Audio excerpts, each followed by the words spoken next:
conversation with my colleague together with some of the witnesses. There are certain witnesses who will not like their face to be shown. Right, if we then can come to an agreement, Mr. Kuchana, as when the witness, relevant witness that we would not wish his or her face to be shown, that you just place it on record so that we are all aware, and then the media houses obviously to abide by that. As a court please. Right, in view of that, then the application for recording and taping and broadcasting is granted, with the proviso that during court proceedings, no candidates must move around and disturb anything or any process in court, please. If that happens, then I'm going to really excuse you, so please. And then as far as media houses are concerned that wish to perhaps take still photographs or whatever the case is, also please don't do that during court proceedings. I will not permit that. But before and after and during any adjournment or recess, I don't have an issue. But during proceedings, no cameras to click and flash and all those things. No disturbances. Right, thank you, Mr. Kuchana. You think that's taken care of? May the court bear with me.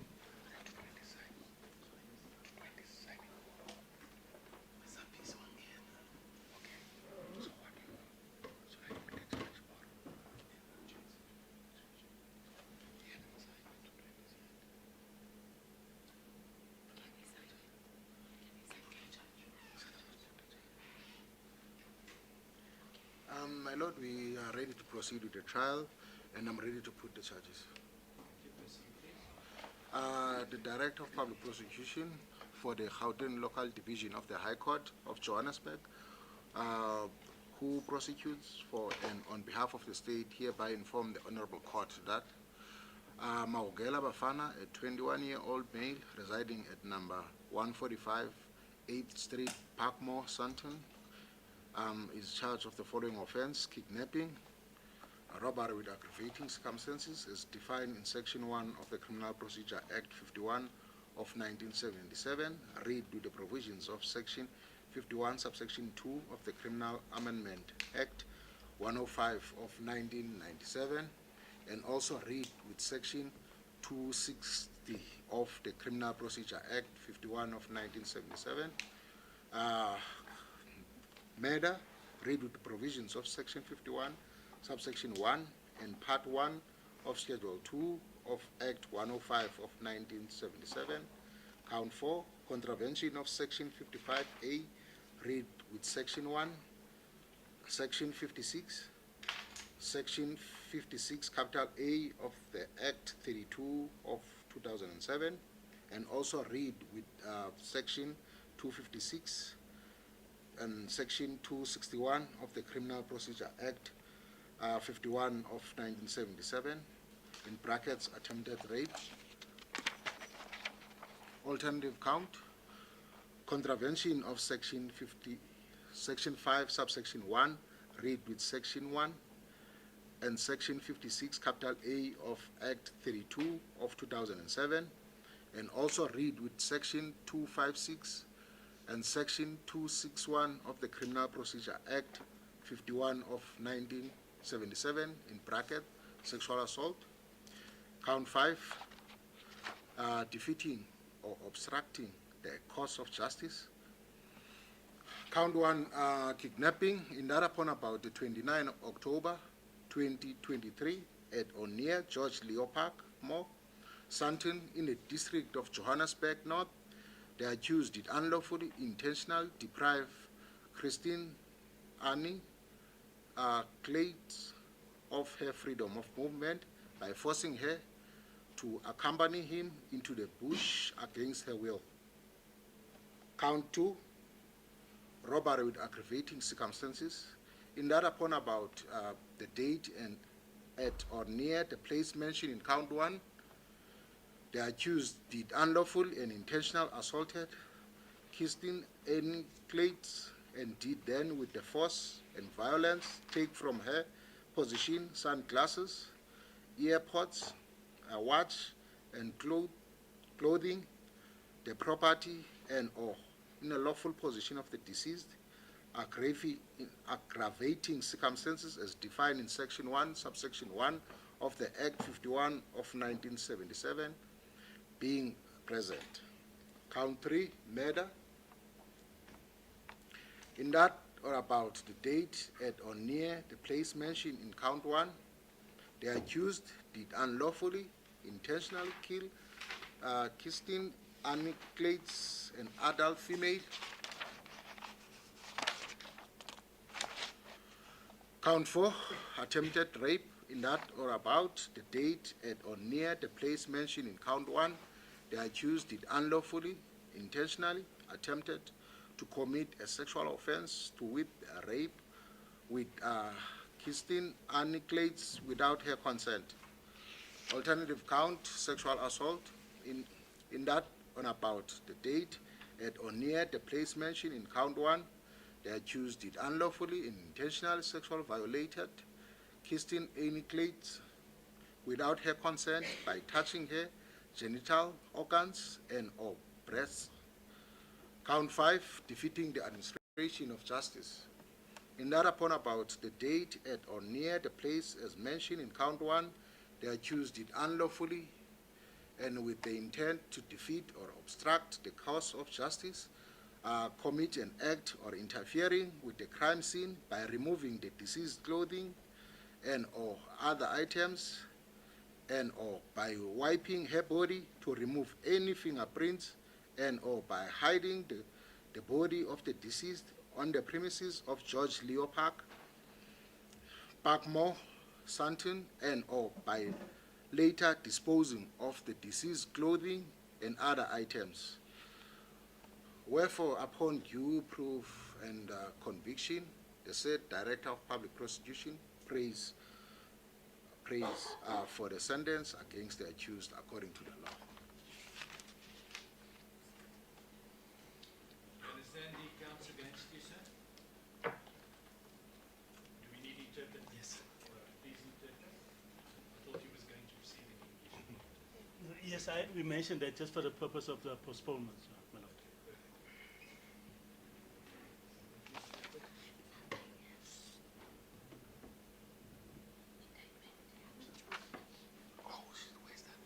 My apologies, my lord, I have the...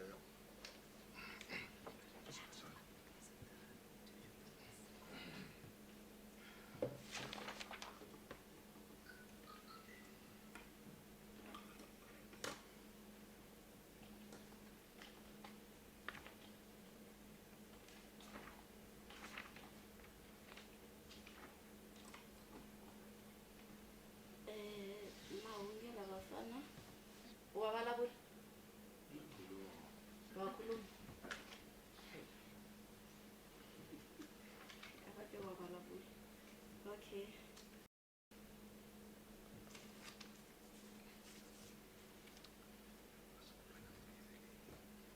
Umshushiso ufundile amacala lawo otsheswa wona lana enkantolo njengoba chaza ukuthi uMahungela Bafana uneminyaka o-21, umuntu wesilisa ohlala number 145 Street Parkmore eSandton. Wena ummangalela kule cala leli, immangalela icala lokuthumba kidnapping, lesibili robbery with aggravating circumstances, okusho ukuthi ubambe inkunzi uhlukumele ngesikhali esikhaliphile. Elesithathu elokubulala. Elesine elokuzama ukudlwengula. Elihambalela nalelo ke lokubamba umuntu ngendlela engafanele, sexual assault noma ukumhlasela ngokwecansi. Elesihlanu bathi defeating or obstructing the course of justice, okusho ukuthi ukuphazamisa nokuthikamezisa ingalo yomthetho, ukuthi ingalo yomthetho ingadlala indima yayo. Okokuqala elokuqala kidnapping kuthiwa nge-29 zaka-October 2023 duze nalaphayana 𝐬𝐻𝐫𝐿 eParkmore eSandton, isifunda sala eJohannesburg North. Wena mmangalelwa kungekho emthethweni nokuzimisela ukuthi ufikelele inkululeko kaKirsten Kluyts, ukuhamba kwakhe noma inkululeko yakhe nokumdonsa ukuthi umdonsele ngasesigangeni ngaphandle kwemvume yakhe.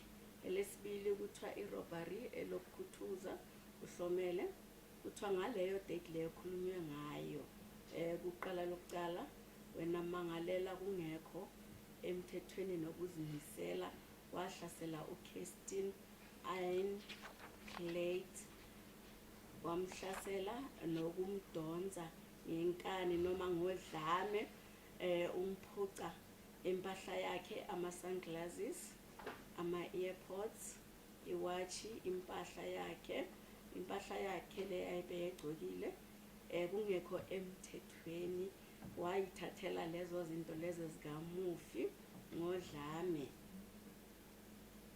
Lwesithathu elokubulala kuthiwa ngaleyo date le echaziwe kulecala lokuqala ukuthi wena mangalelwa kungekho emthethweni nokuzimisela ukubulala uKirsten Kluyts, umuntu wesifazane omdala.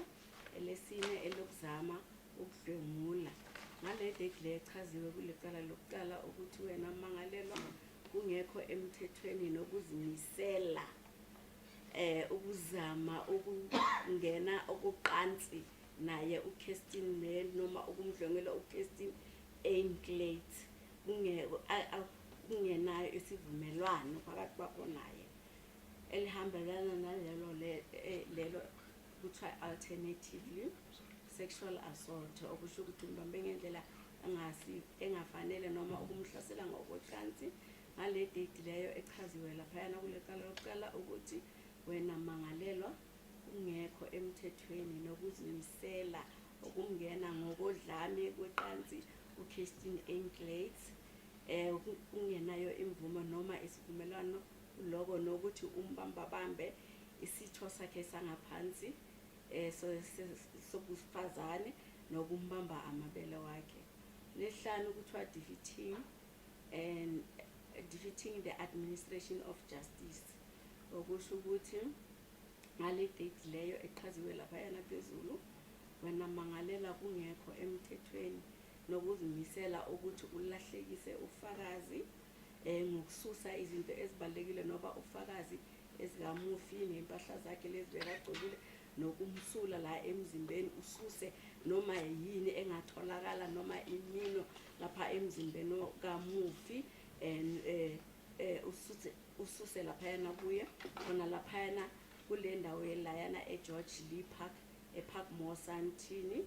Ngemva kwesikhathi laphayana wena wathatha isinqumo sokuthi awuke ufihle lo mzimba nale impahla lezi zakhe noma impahla zakhe. Ilamacala lawa othweswe wona kubuya ku-Director of Public Prosecution esayiniwe lana ke ilamacala lawa umshushisi awafunde wonke lawa obhekene nawo noma lawa othweswa wona ngithi ba. Do you hear and understand, my lord? How do you plead, sir? Uziphendulela ngokuthini? I understand what she's saying. I understand the charges. How do you plead? Guilty or not guilty to these counts? Sorry? Not guilty, my lord. You just said not guilty. Thank you. Mr. Mahungela, I'm going to request you to please stick to one language, because if you mix your languages, then it becomes a problem on the recording and so forth. Okay? Not guilty to all counts. Uthi awavumi wonke amaqala lawa obhekene nawo. Athi not guilty to all the counts. Awavumi wonke amaqala lawa obhekene nawo. Not guilty to all the counts, my lord. As a copy, my lord, we confirm that the plea of the accused in accordance with our instructions.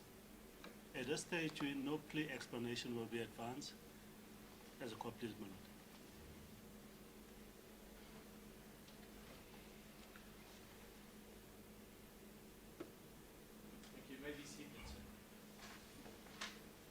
My Lord, maybe before the state gets an opportunity to, with regard to the further proceedings of this matter, my Lord, when the court was just coming in, we were busy going through the admissions with client.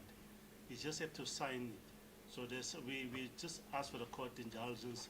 It won't be more than 5 minutes, just to go through just to make sure whatever our instruction from client accords with the admissions that we have given to the state, my Lord, and he just had to sign it, my Lord.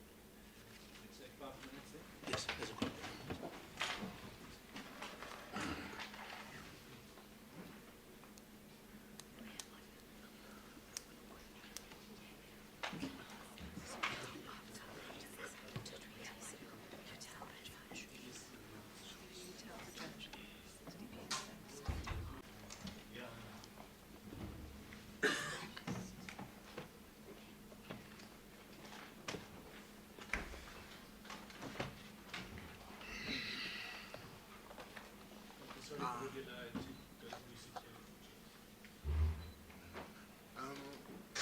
My Lord, we are still waiting for a stenographer. She's not here. I was told that she's doing two courts. My apologies for that. I wouldn't allow you if I was aware of the fact that she was not here. Sorry? She's doing two courts. She's next door. She's doing two courts, so we have that problem. No one knows how to just I don't know whether else. Say something, yeah.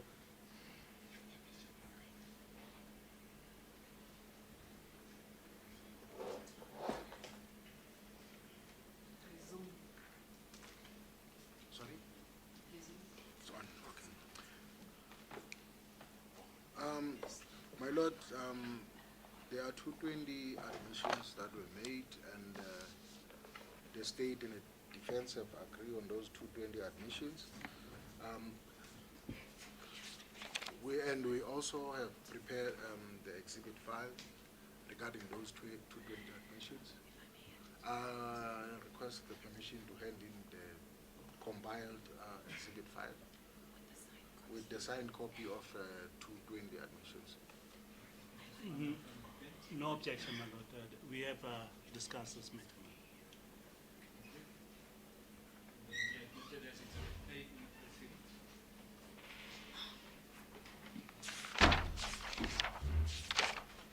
My Lord, I don't know whether should I read those 220 admissions or the defense can I read them? Anyway, may I read them? Yeah, as a court, please. Admissions in terms of Section 220 of the Criminal Procedure Act 51 of 1977.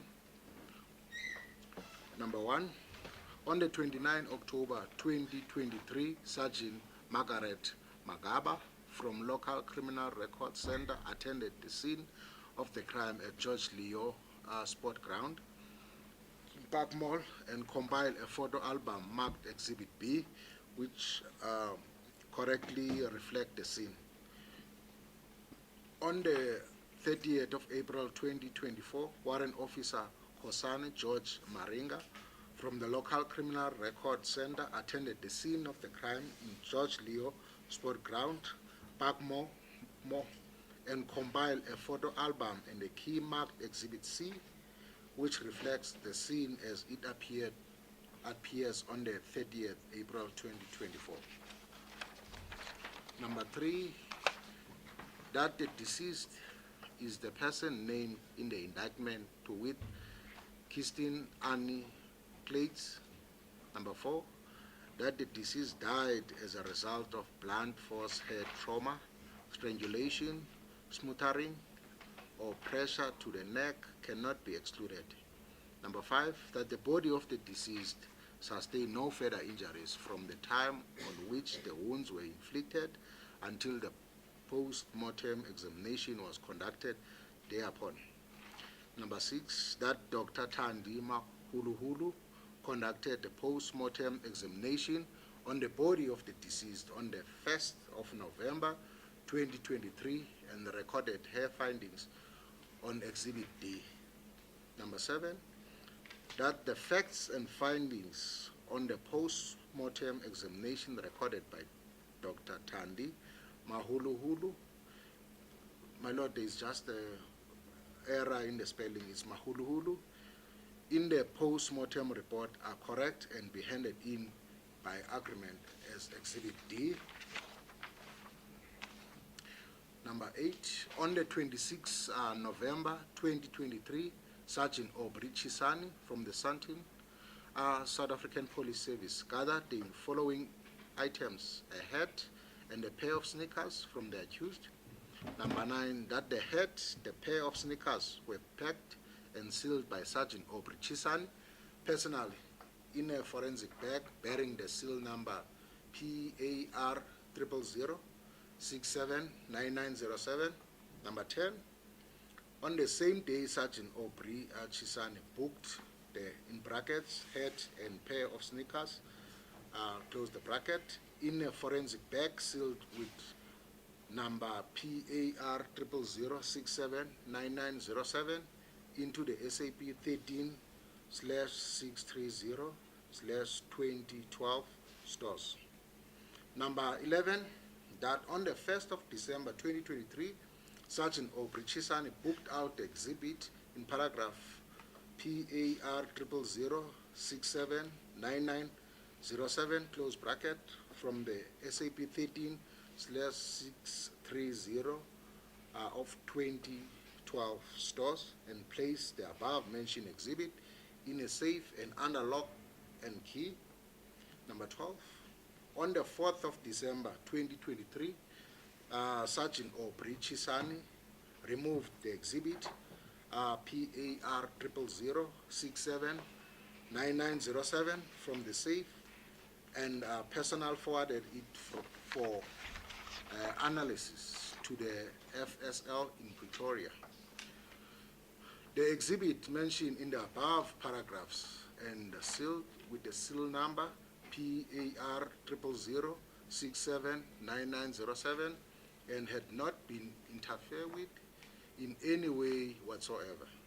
Number 13, the exhibit PAR000679907 was received at the FSL in Pretoria on the 4th of December 2023 at the case administration by no later than 23rd of February 2023. The samples were received by Warrant Officer 𝐽𝐿𝐫𝐫𝐲 from CAS administration.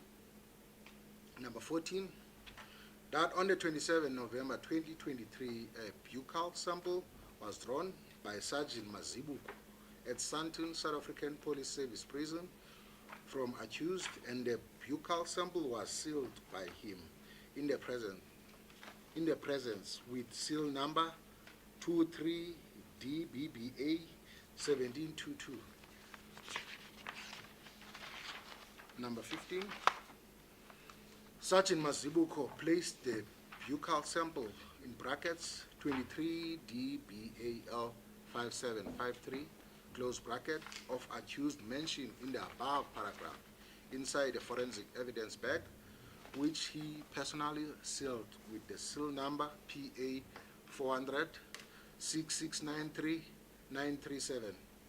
Number 16, on the same day, Sergeant 𝐬𝐿𝐫𝐿𝐫𝐲 handed the above mentioned buccal sample to Sergeant 𝐶𝐶𝐻, who thereafter placed the above mentioned buccal sample with the seal number brackets 23DBAL5753 close brackets, seal inside the forensic bag PA400-6693937 in a safe under lock and key.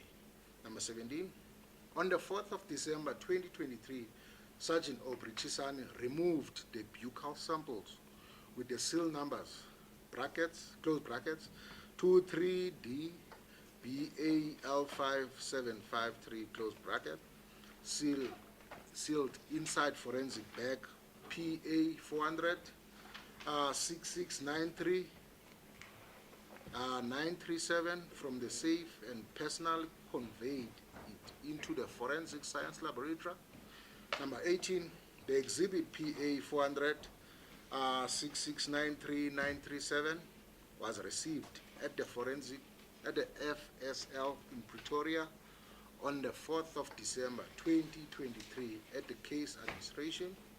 Number 19, where after warrant officer Rapia compared the DNA profile contained in open brackets 23DBAL5753 close brackets and compare it against all other exhibits received by the biology section at the forensic science laboratory received in respect of this case.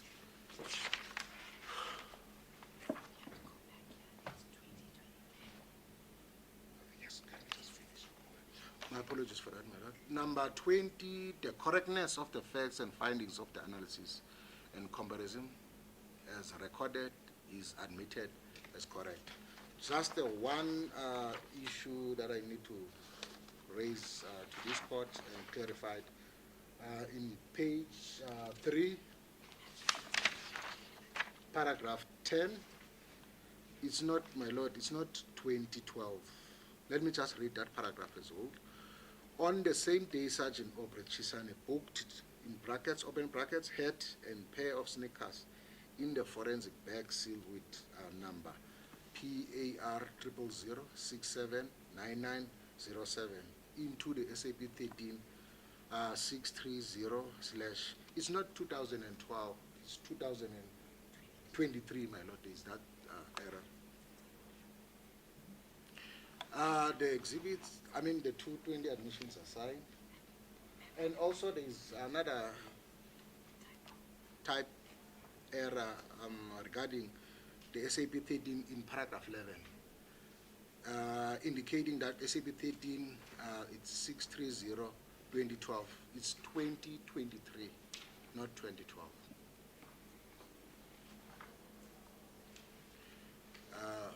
As a court pleases, the 220s are signed. I put the jail headed in. Mr. Jacobs, you confirm that these documents, or rather points 10 and 11, where the amendments were now made, was merely typographical errors? My lord, I think I pick it up. It is indeed typing errors, my lord. Right, so I've corrected it on Exhibit A. If you would just add your client initial by, please. As a court please, my lord. Can you just pass it to Mr. Jacobs?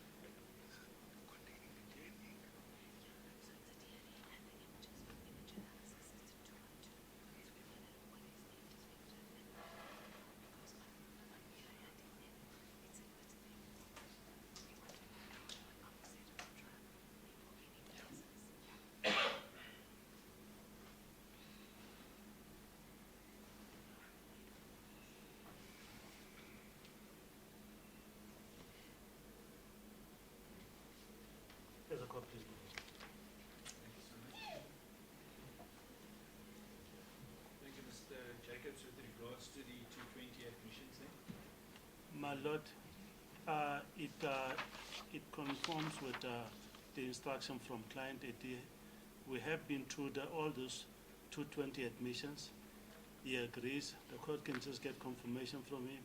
He has signed them also in the presence of his attorney, and the attorney also has signed them. So he agrees with those admissions contained in Exhibit A. Mr. Mahungela, do you confirm that, sir? That you're Baba? aware of the contents of this document and that you confirm it is being correct? Toyavumelana naloko kwa-section 220 nokuthi bafundele yona yonke, wazwisisa, wasayina, nommeli wakho wasayina mayelana na yonke imininingwane ebhaliwe lana. Yes, do confirm, my lord. My lord, before the state call its first witness, I just want to put it on record, and my colleague will respond to this. The state, my lord, is in possession of two 212 statements regarding the DNA, and the state also is in possession of the 212 statement regarding the image analysis. I just want to hear from the defense, and they must put it on record.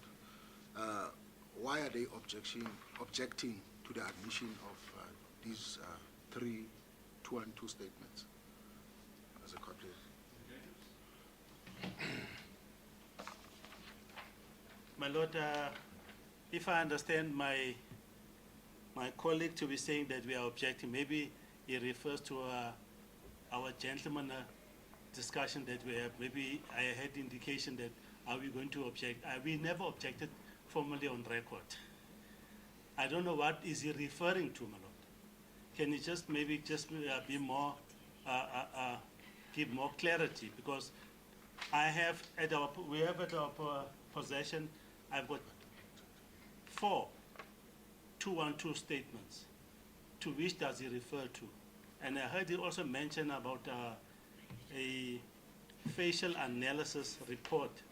I don't know, is that contained in a 212 statement?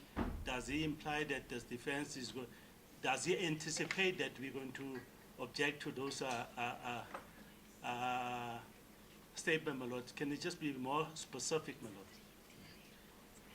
My Lord, just to respond, we had meetings regarding the 220 admissions, and they indicated that they have objections regarding the 212. There are 3 212 statements. 3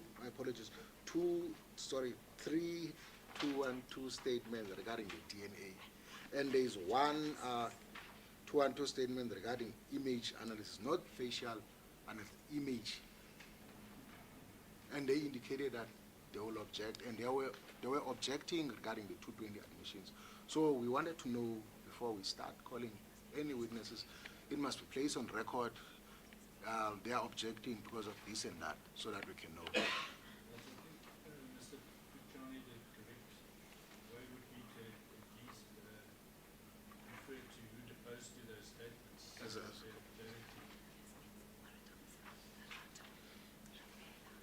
It's Warrant Officer Lerato Rampela who drafted those 3 DNA 212 statements, my Lord.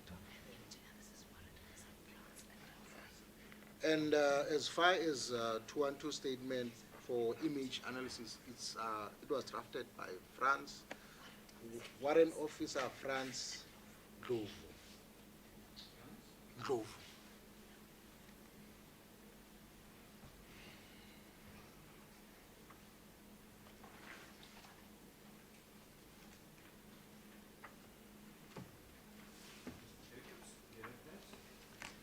As a complete, my Lord, can you just give me some indulgence? Well, let me first start with the 212 with regard to the image that the state is referring to. My Lord, our objection, as we have indicated to the state, is that those images, without getting to the merits of the matter, my Lord, those images comes from documents which are not original, that we're going to object that they are original. It comes from a footage that is not original, to put it that way, and that is not authentic. They need to prove the originality and those documents that are admissible before we get to the issue of the image, because the images were apparently developed from those footages, my Lord. So they need to first go to the hurdle of the admissibility of the footages, my Lord, the video footage. That's the first one. The second one, my Lord, it really caught us by surprise, because I thought we have an agreement, my Lord, a gentleman agreement, that the state is going to call this particular officer, because we in principle, we said we don't have a problem. With regard to I think there are 3 212 statements. The first statement was obtained after analysis was done. It's not actually, it's a 212 statement. It was analysis was done, and a result from that analysis was captured in a 212 statement. The same officer subsequently made a further 212 statement with regard to the first finding, seemingly to clarify the first finding. We don't have any objection, my Lord. The third one, I said to the state, if you hand in that document, it will be a contradiction of the second statement. And then they said, if it's a contradiction, we're going to call the officer, the particular officer. So not that we have any objection to those documents. I was just raising that it all amounts to a contradiction. They said, no, it's a clarification, my lord. But if they are of the opinion that they won't be calling the officer that prepared the 212 statement, my lord, I don't have any objection if it has been done in that fashion, my lord. But I have raised my concern, it's all, my lord. You have that now, Mr. Chani, Yeah, thanks. The DNA 212, Yes. no issue, it's only with regards to the images. Thanks, my lord. I wanted my colleague to put it on record. State will call its first witness.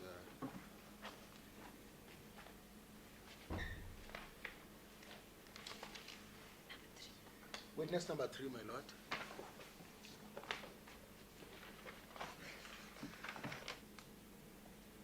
Do you have any objections to taking the prescribed oath?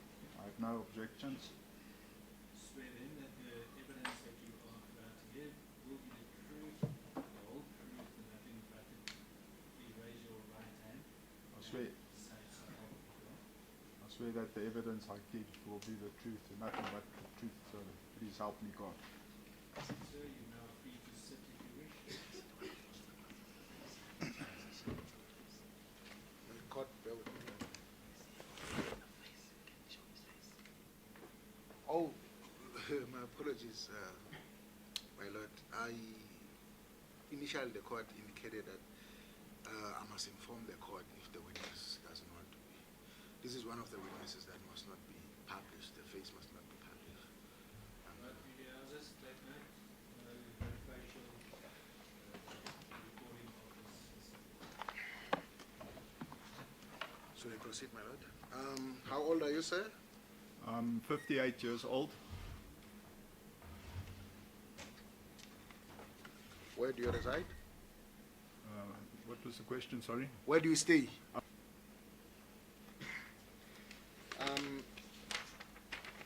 On the 29th of October 2023, in the morning, where were you? I went to do a My Run event at 𝐬𝐻𝐫𝐿 Park in Sandton.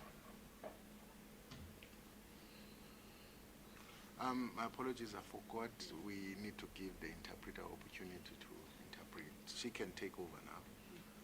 Ubabu Mark was pen lona ne uthathile isifungo yachaza ukuthi uneminyaka o52 no?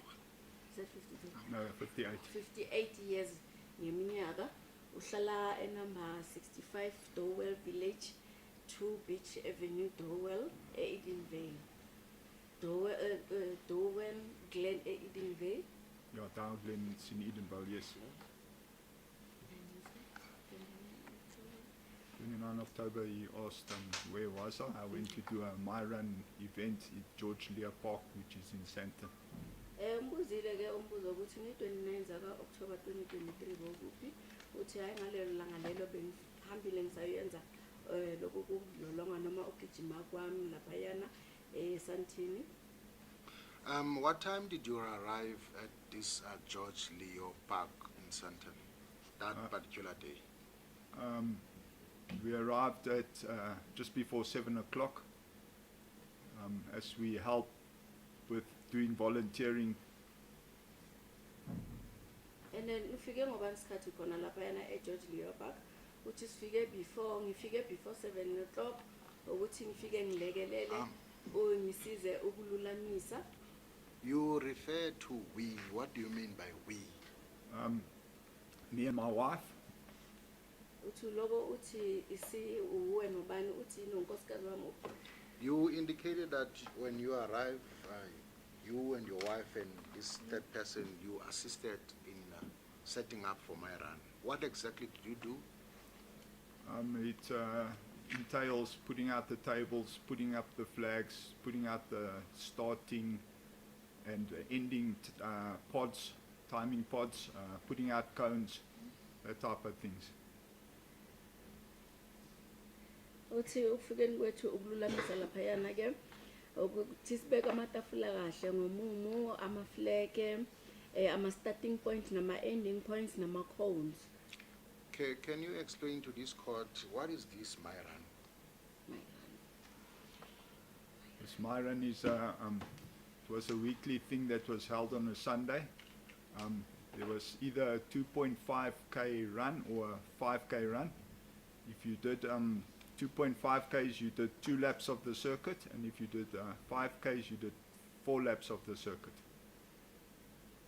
And then uma ngangichazisela kabanzi ke ukuthi my way run lena yini uthi my way run lena iyenzwa ngeviki ngesonto khona bagijima u2.5 khona bagijima u5 ukusho ukuthi mawugijima u2.5 ukusho ukuthi uyenza ama lap awu4 u5 uyenza ama lap awu10 lapha yana.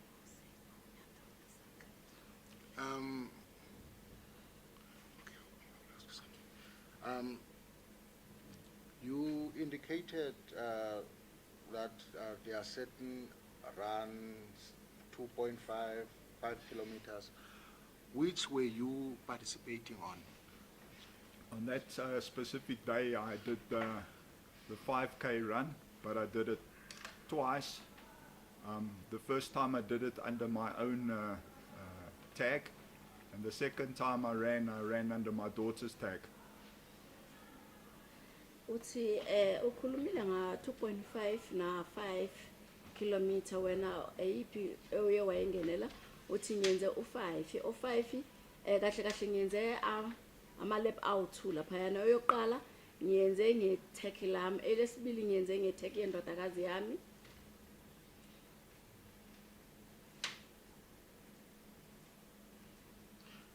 Where is this my run performed? In 𝐬𝐻𝐫𝐿𝐫 Sandton exactly? It's performed, half of it's inside the park and the other part is on the public roads. Kahle kahle ibanjelwa kuphi yona le my walk khona lapha yana 𝐬𝐻𝐫𝐿𝐫 uthi khona lapha ngaphakathi eparkini abanye baya emgwaqweni. And then, can you tell the court who mapped up the circle for this my run? Sorry, I don't understand. Who maps up the circle for this circuit, my apologies, for my run? No. Determines the route. Oh, you want to know the route? Yes. Who maps up the route? No, the route's already pre-set up. So, because I've done it a number of times, I knew the route. So. Ubani kahle kahle ohlela imigwaqo le la mele kujakho khona ke uthi hayi imigwaqo lena ihlala ikhona kudala ikhona ngokuthi ngiyakwazi lapha yana ngihlala ngigijima khona lapha yana idala ihleliwe lemigwaqo lena ukuthi kuzogijima ngale ndlela kufikela nibuye nga. Sir, there is exhibit C that was admitted as evidence. I need you to look at this aerial photograph.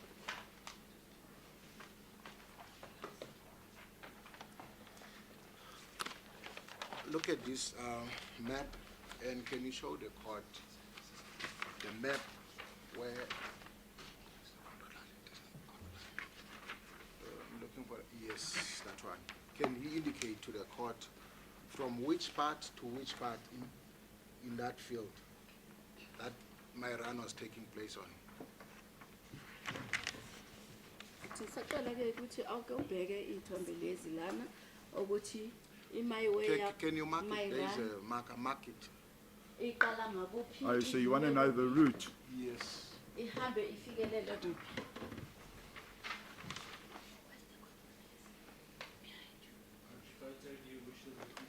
Exhibit C, A3, my lord. The big photo, which is. Siyaqala ke ungibhalele khona lapho. Photo one that you Photo 1, yes. Okay, I can't see where that goes down there.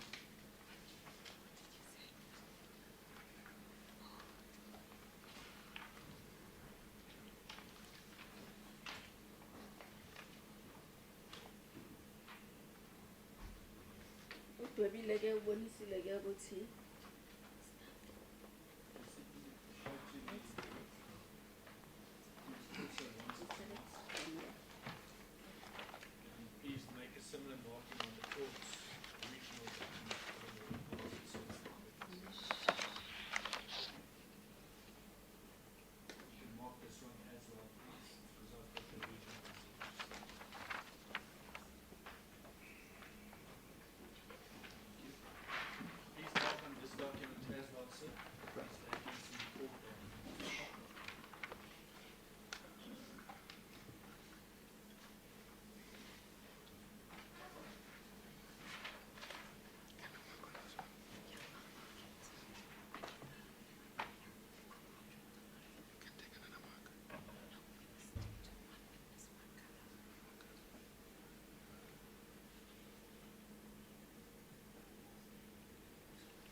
Lord, can I also have the opportunity to see?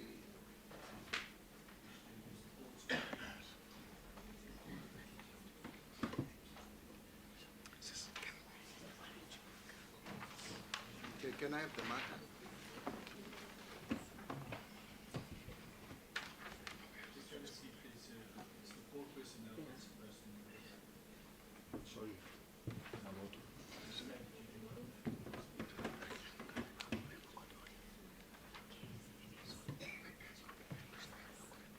They asked for it from that side. Bonile njengoba dwebile ukuthi igijima kanjani angithi.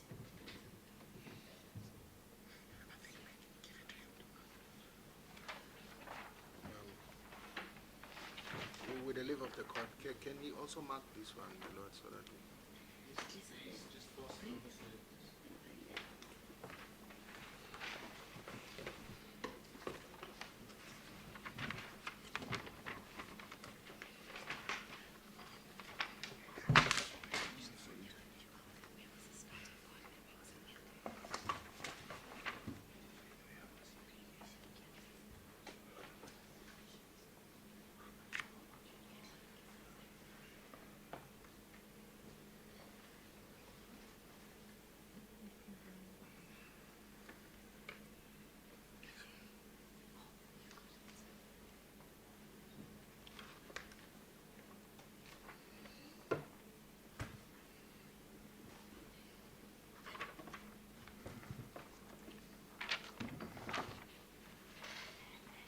From the lines you have indicated, you have marked this map.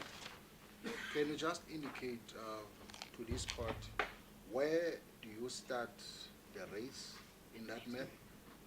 Njengoba udwebile lana usibonisa ukuthi irace leyo noma umjaho lowo uhamba kuphi umgwaqo ngakhona ukusibonisa ukuthi iqala kuphi And which direction are you going in that map?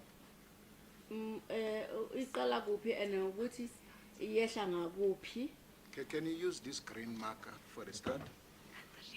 And the red one for the end? My apologies for Green for start. green for the start and the red for the end.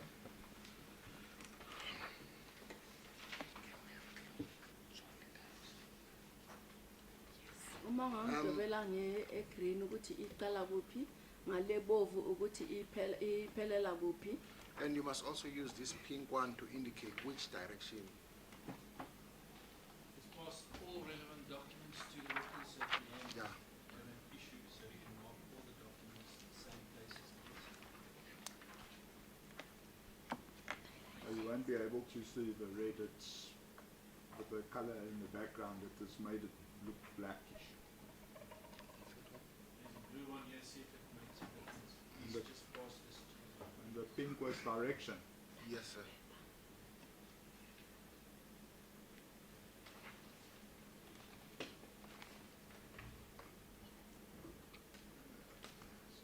Blue is end.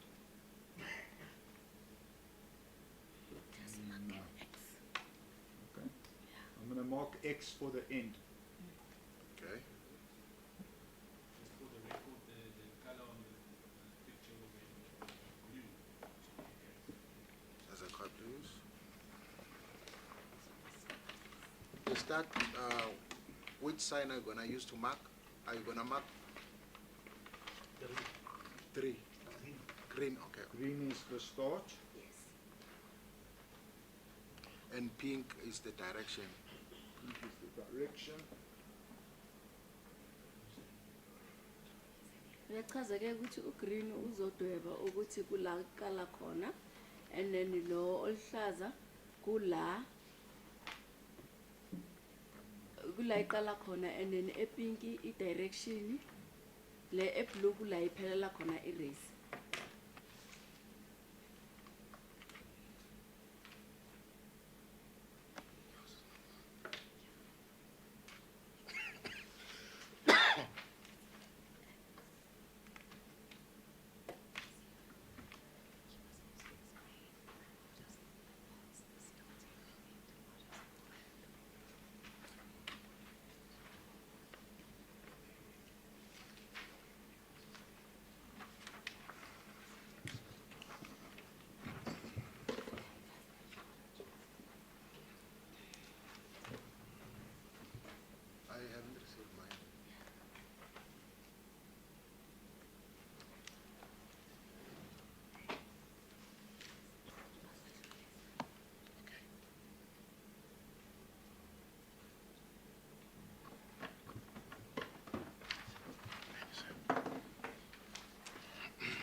would I be correct to say that the direction is clockwise? Yeah, correct, clockwise.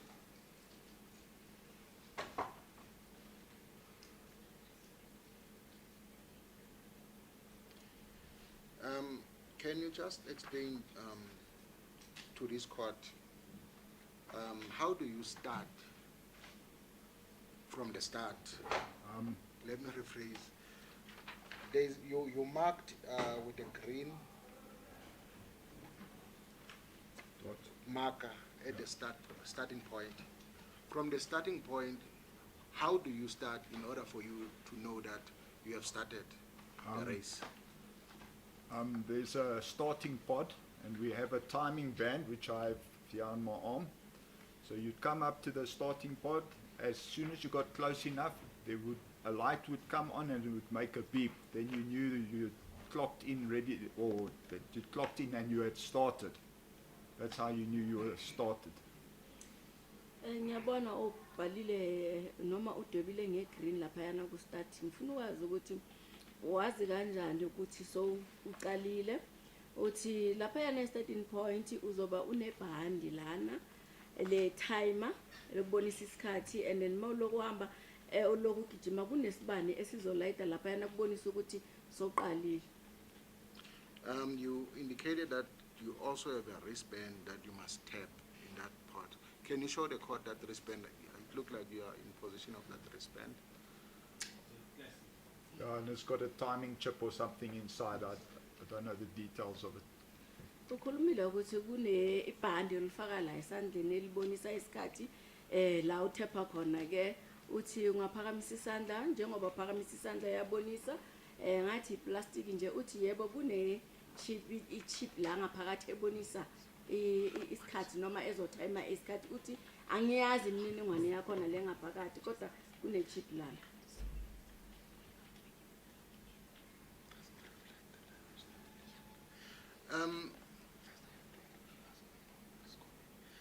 Can you tell the court what is it contained in that wristband? Do you know? I cannot say what's in it. All I know is I tap in, and then later on you look on the website and it will give you your time for the complete, whether you did the 2.5 or the 5 kilometers, it gives you a time, depending where you clocked out. Angitshela kunani kule bhandi lela ngaphakathi uthe angeke ngikhona ukuchaza ukuthi kunani lana. Into engiyaziyo nje ukuthi uyathepha uqoqa in and then ugijime, whether ugijima u2.5 noma u5, emva kwesikhathi mawungena ku internet izokubonisa ukuthi ugijime ibanga elingakanani nesikhathi esingakanani. What is that website called? It's been a while since I've done it, but it used to be myrun.co.za or something like that. I-website leyo ibizwa uthe yiside lesikhathi kodwa beyibizwa umyrun.co.za ngaleso sikhathi. Do you know what time did you clock in that port that particular day on the 29th of October? Do you know what time did you? That day it was about 23 minutes past 7 in the morning. Engabe uyazi ukuthi ngalelo langa lelo wawukleke ngobani isikhathi? Uthi bebu 23 minutes past 7 ekseni. Is that the time you started your run? That's the time I started my run according to my watch. Iso lesikhathi lesoqale ngaso ugijima uthi yebo isikhathi lesengiqale ngaso ukuya ngewash lami. You indicated that there is a port where you start. Do you, when you end, do you also tap in the same port? No, there's it's about a say 100-meter difference between the end and the start, and there's two different pods, a 5K pod and a 2.5K pod. Uthi uthe kune port laphayana eyogcina lapha kula uthepha khona ke uthi kuhlukile kakhulu lokho kune 100 meters khona laphayana kuyahluka ngokuthi uyenze u2.5 noma u500 kilometers. I just want to confirm with you, sir, the blue mark in the map that you dotted, is that the end port? Yeah, that was where the end pod was, more or less. Ethi ke ungidluliselana la udwebe khona pene eliblue okusho ukuthi kula iphelela khona iport lapha umgwaqo lapha yana iphelela khona iend part uthi yebo. The wristband, beside indicating that you are starting the race, does it indicate any other information? Does it contain any other personal information about the participant or the runner? Well, I assume it must have my name and that's it, my name, because when you look on the website, only your name comes up with the time that you did. So Ingabe le bhandi leli inemniningwane ukubonisa imininingwane yonke yakho noma inina nesikhathi ini. Uthi ayi ngiyacabanga ukuthi lingabe linegama lami ngokuthi mawungena ku website leyo ibonisa igama lakho nesikhathi leso osiyenzile noma osigijimile. Where do you get that wristband? I bought it when I first started doing my run. Ingaba le bhandi leli ulithole kuphi? Uthi ngiye ngalithenga mangqala ukuyenza my run. And then they obviously put my name to the number and most probably a contact number as well in case something goes wrong. And bayabhala igama lami ku number and then nenombolo zocingo. Does every participant in my run have that wristband? Ingaba wonke umuntu lapha yana ku my run unalo lelo bhandi lelo?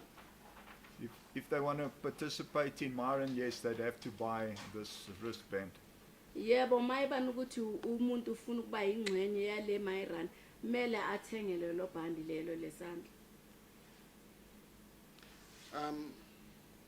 Let's go back when you started this my run on that 29th of October 2020. How many participants joined on that particular day? Do you know? It's difficult for me to say because the time is staggered when you start. So when you arrive, you can start. So if I started, there could have been people behind me. So if I had to guess, I'd say maybe 15 max. But I'm just taking a guess there. Angichazele lana asibuyele emuva nge-29 zaka October 2023 bangaki bekuyingxenye yabantu kule my run leyana ngalelo langa lelo. Uthi kunzima kakhulu ukuthi ngachaza ngokuthi mawufikile nje uyathepha uyagijima kungabe kunabantu abe bakhona ngasemuva noma ngaphambili kodwa uma ngalinganisela nje ngathi 15 lapho. Is there any individual who's responsible for the participant, who knows the participant? Ingabe khona umuntu obekiwe lapha yana okwazi ukuthi abheke abantu abathatha ingxenye yokugijima ngalelo langa lelo? If there was, and they were interested to know how many people it would be the run director for that specific day. Do you know who's the, sorry, can you interpret? Ingabe mayibani ukuthi bebakhona abantu noma umuntu okhona bekiwe ufuna ukwazi noma benelwazi ukuthi ubani othathe ingxenye yokugijima ngalelo langa lelo? Who was the director on the 29th of October 2023 for that my run? That was Manuela. I think her name's Manuela de Nobriga Grobla, something like that. But I just know her as Manuela. Ubani umphathi laphayana ku my run laphayana ophethe intambo uthi ngiyaqabangela ukuthi uManuela de Roringo uthi kodwa mina ngimazi ngale gama lika Manuela. So there is an incident that took place on the 29th of October 2023 which resulted for you to be in this court today. Can you please tell the court what happened? Uyabuza ke ukuthi ngalelo kunesehlakalo noma isigameko sayenzakala nge-29 zaka October 2023 esiyenza ukuthi uyithole ufakazi namhlanje la enkantolo ungakhona uqhazisela enkantolo. One of the lady participants died during the specific event. Omunye owesifazana nomunye omama washona ngalelo ngalanga lelo mayelana nalo event lebekhona. Who is that person? Do you know the full names of that person? At the time, I didn't know who it was, but later we found out that her name was Kirsten Kluyts. Ingaba uyamazi igama lakhe lo wesifazane uthi ngaleso sikhathi leso bengamazi kodwa ekuhambeni kwesikhathi ngizwe bathi uKirsten Kluyts.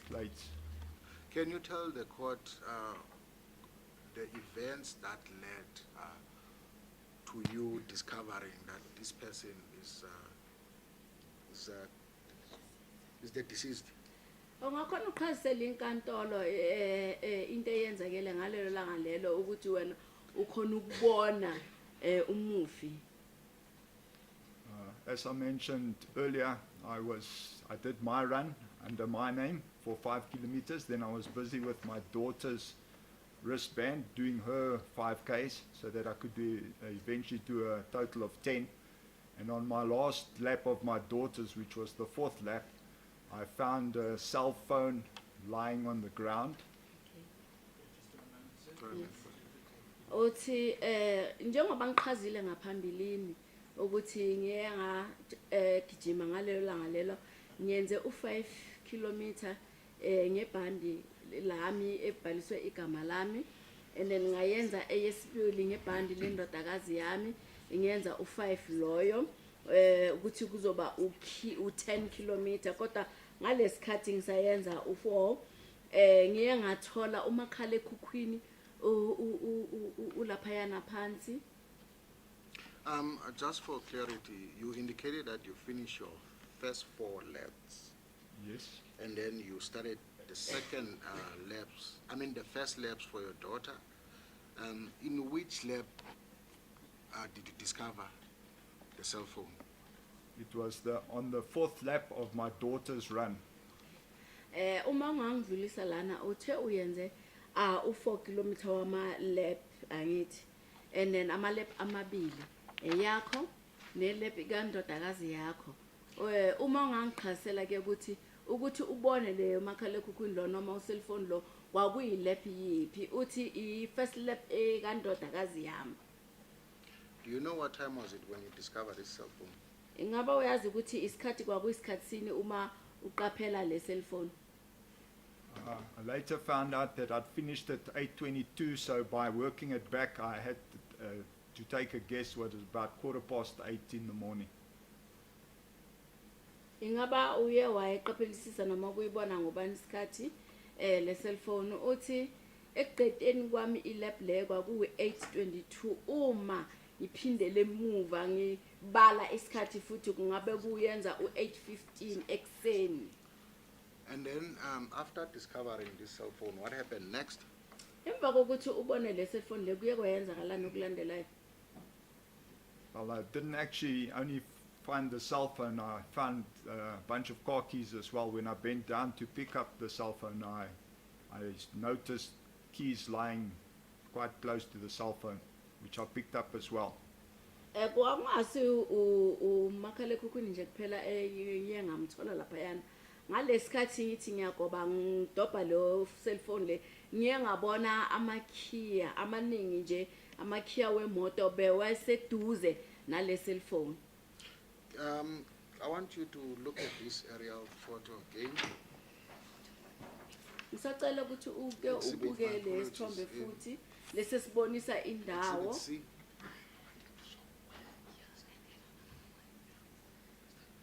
I will use another mark. I want you to indicate in this exhibit C, photo 1, A3. I'm using is it brown? Brown. I'm colorblind, my God. Brown. I want you to indicate where in this map did you find the cell phone and this car keys. Engisacela ukuthi udwebe khona lapho ukuthi usibonise ngale makhalena ukuthi i-cellphone le namakhiya la wemoto wawadobha kuphi.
for purpose of the report, the brown marking where the keys and cell phone was picked up is marked more or less in line with the marking 2E.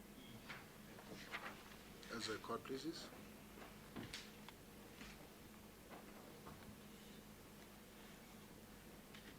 kanto liyachazeke ukuthi njengoba ebonisile laphayana edweba okusho ukuthi udwebe duze ne-marking ebhalwe 2E. So this aerial photo is not clear because it's up and it's the area. I want you to describe the area where you found this cell phone and the keys. Uthi ayile ithombe lezi ngiyazibona zibonisa indawo azibonakali kahle ngifuna ke usichazisele kabanzi ukuthi lo makhalekhukhwini nalamakhiya uwathole kuphi kahle kahle kule ndawo leya. The road is a vehicle track, two-path sand road. On the right-hand side, there's an embankment which rises above you with felt grass and one or two little bushes. On the left-hand side is an embankment which slopes down with trees with overgrowth, undergrowth that you cannot see through those trees at all. Uyachaza ke ukuthi kulomgwaqo lona umgwaqo oyisale enzansi lena uSand Bend Road khona laphayana ngapha ngase isandleni sokudla, and then uma uyehlela phansi laphayana ngasesandleni sesinxele kune ihlahla laphayana nesiganga awukhona ukubona kahle khona laphayana mawungenelela laphayana. I want you to turn to exhibit B, photo number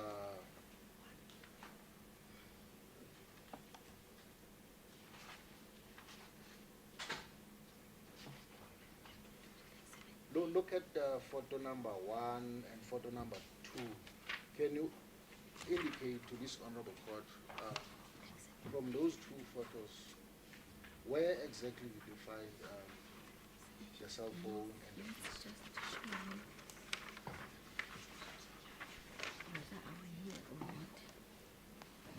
I don't think we got the right photos. I don't know. There's, Okay. No, not that one. Can you assist? Correct, madam. These two, must look at these two photos. Okay. okay. Sorry, what was the question? My question is, can you indicate from those two photos which place was the cell phone and the car keys were discovered by you? Please also just show to the defense that they can mark these because I see that as black and white.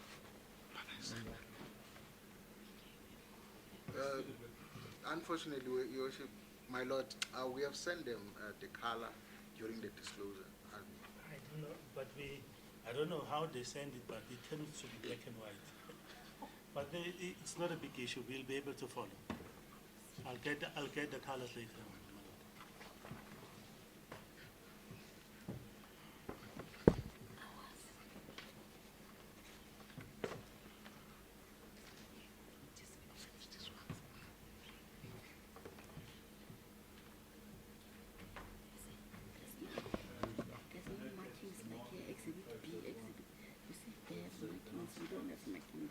Okay.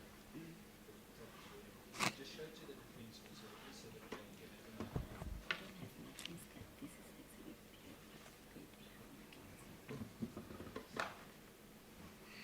Udwebile yabonisa ke ukuthi amakhiya ne-cellphone uwathole ngakuphi njengoba ethi uqala ukuthi akangene ku-exhibit B ku-photo number 1 no-photo number 2. Bonile ngithi baba. So, are you in a position to tell the court what kind of cell phone was it and the car keys as well? Ingabe usesimeni sokuthi ungachazela inkantolo ukuthi lo makhalekhukhwini muphi onjani nalamakhiya wemoto? I don't know what cell phone it was, and I don't know what car keys that were at the time when I picked it up because I was still in racing mode. But later on I found out that the car keys belonged to a VW, but the cell phone I never saw or looked at it, so I can't tell you what cell phone it was. Ukuthi ngaleso sikhathi lezo ngizithola angibanga nethuba lokuthi ngabheka ukuthi umakhalekhukhwini lowo njani noma imoto ngokuthi ngangisaselayinini yomjaho ke kodwa emva kwesikhathi kula ngithole khona ukuthi lamakhiya wemoto we-VW kodwa umakhalekhukhwini azange ngize benethuba noma ukubona ukuthi umakhalekhukhwini onjani noma umakhalekhukhwini muphi. My lord, can we have 3-5 minutes for a break? Nature calls. So we're going to have a break. Let's make it 5 minutes and introduce the round figure. Just to stretch legs and have a comfort break. During this break, we're not allowed to discuss your evidence with anyone as you will often know. Yes, my lord.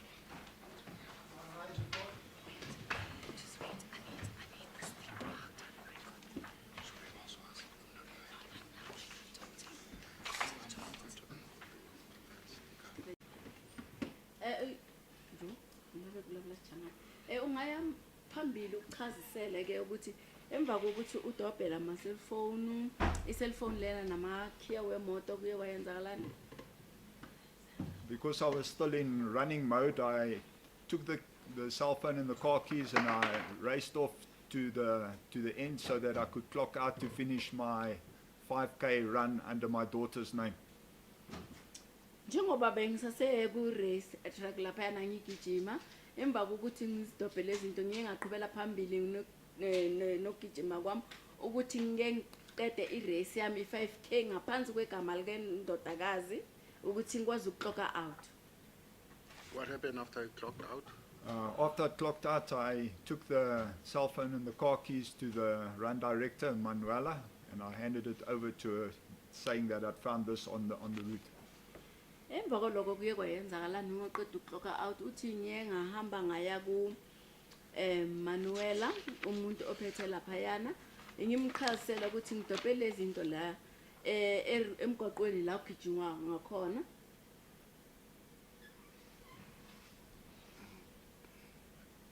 And then, do you know what happened to the items after you handed over to Emanuela? I don't know what happened to the items. I know I just handed them over, and because I had nothing to do with it, I then continued to start packing up as my run had come to an end. So we.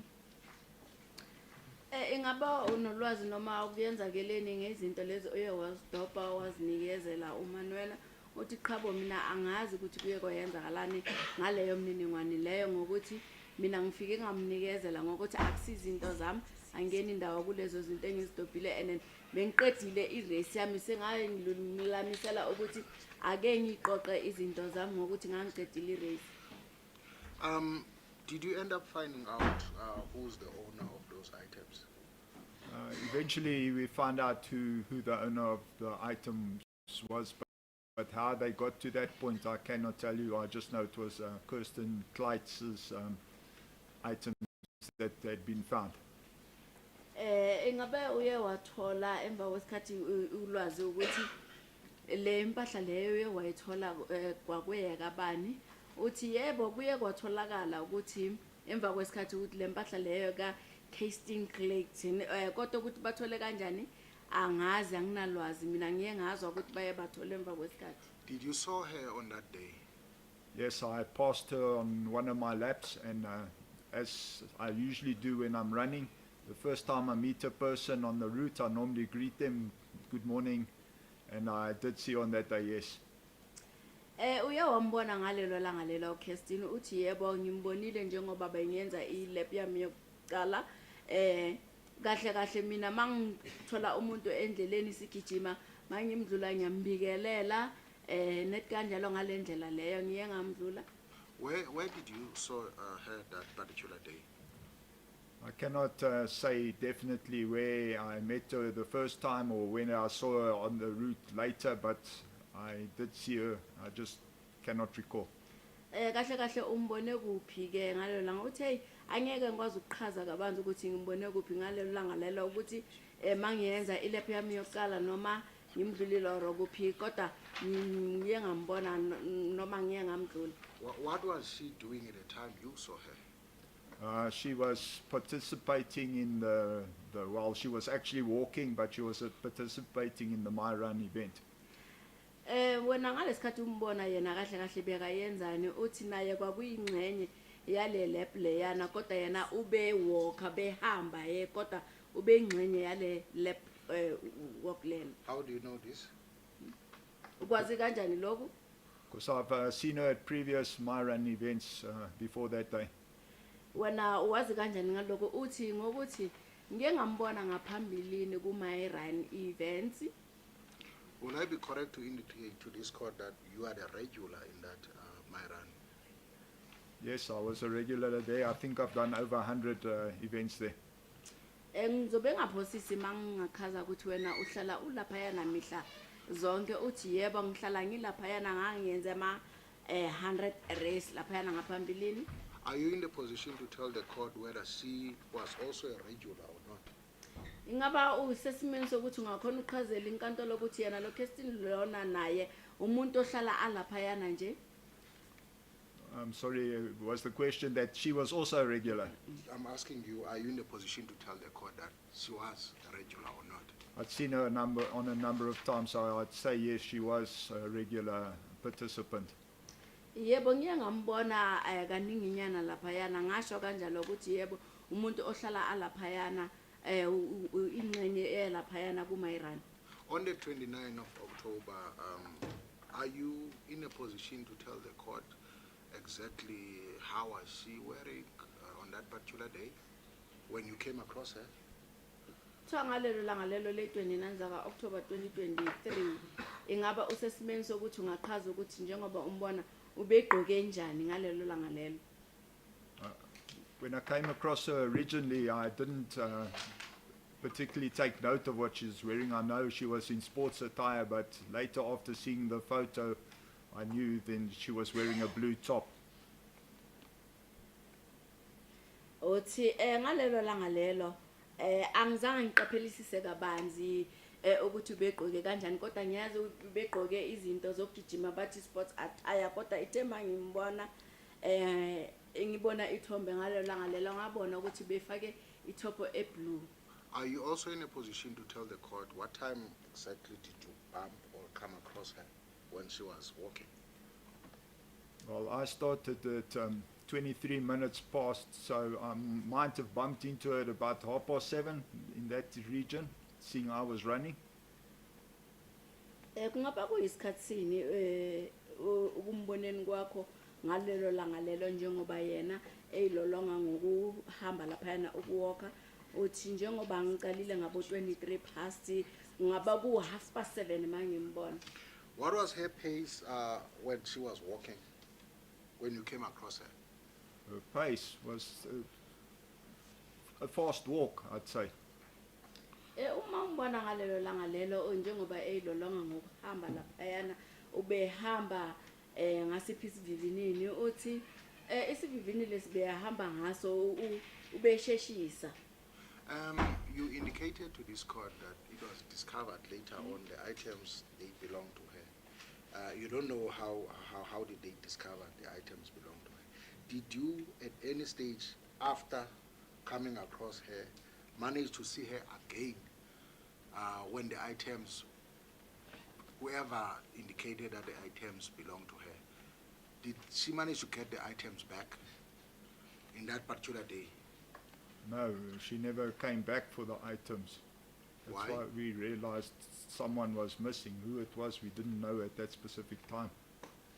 Uthi njengoba ngalelo langa lelo uye wambona eyilolonga khona laphayana njengoba wadobha le makhena amafoni laphana wadlulisela phambili ingaba ngalelo langa lelo njengoba umbonile uye waphinda wabuya futhi for impahla yakhe le uye wayidobha uthi chabo ngalelo langa lelo angimbonanga and akabuyanga and then kuye kwabonakala ke ukuthi khona umuntu oyedwa ongekho la oshodayo.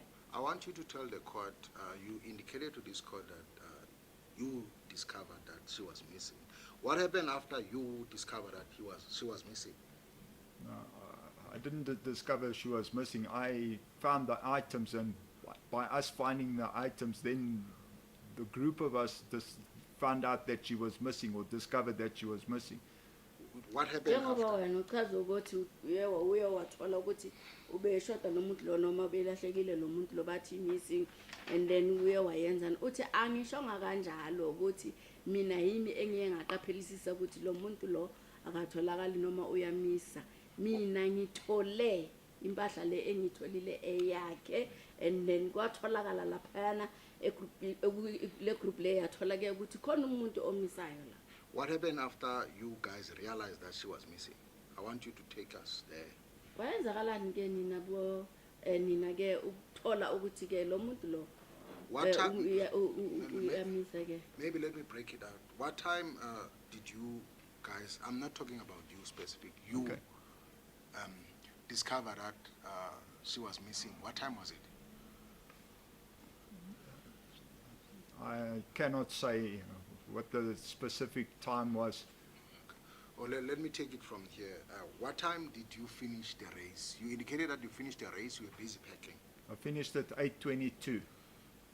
Then I handed over the stuff to Manuela, and I don't know what she did to determine who the missing person was, because at that time I started clearing up the equipment as the Myran had come to an end. So we normally cleared up everything except the timing pots, the end timing pots, in case there were still people on the course. Ithi ngibeke ngalendlela lena wena waqeda ngabani isikhathi irace yakho ke uthi ngiqede ngo-8:22, and then mina nganikezela ngalempahla le enye ngayithola lapha kuManuela, and then njengoba nginikezela kuManuela mina ngangilulamisela ukuthi ngeke ngiqoqe lezi zinto lezi engangisebenzisa lapha kodwa ama starting nama ending bebengawaqoqanga ngokuthi mhlawumbe kungabe kunomuntu osesekhona asazoqedelela.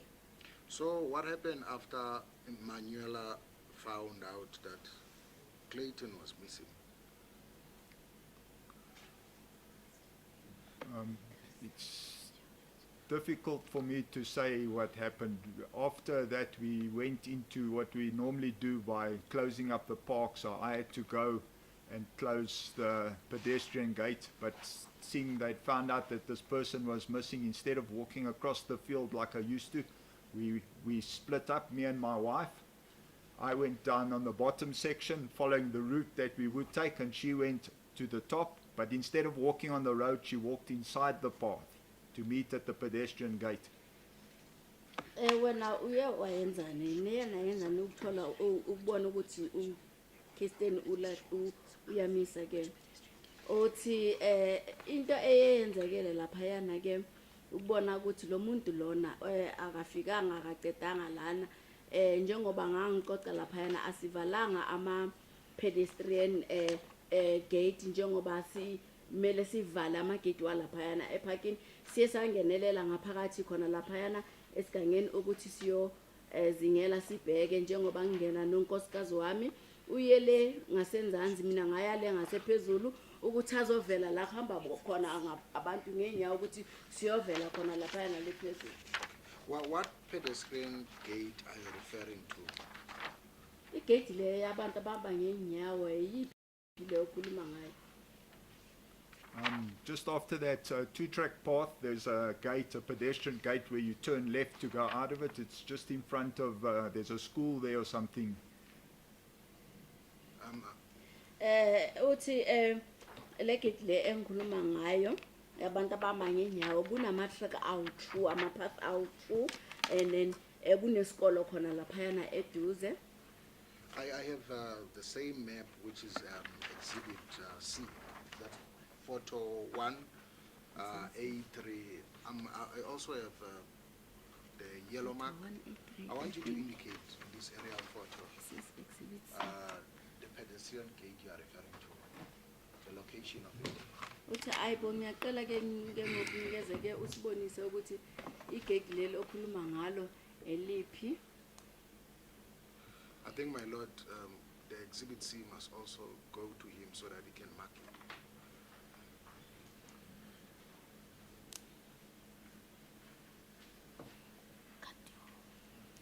A and C to the X. Yeah. X. correction notes. And then B and C to the reference.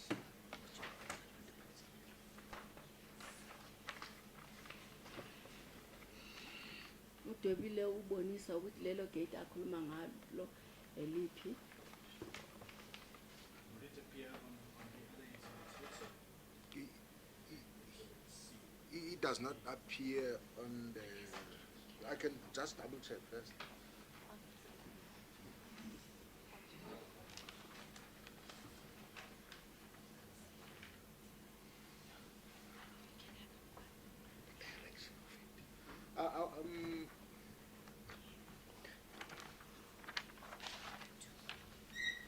So you mark this one at the bottom by 2G. That's where the 2G, that's correct, my lord.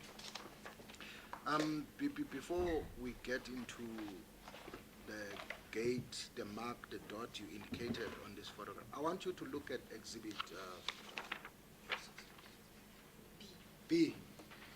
Look at those two pictures again. Photo 1, my apologies, and photo 2. Can you indicate the direction of that gate from here?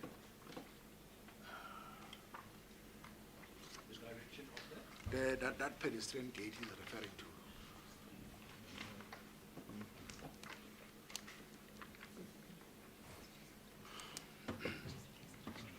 So you want me to put where the gate is?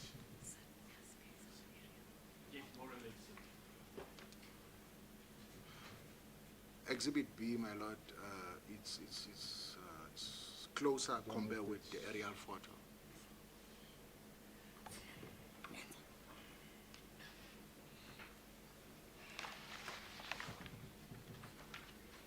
Udwebile uyabonisa ke ku exhibit B kule ithombe lesi sokuqala ukuthi igate ingabe ingakuphi.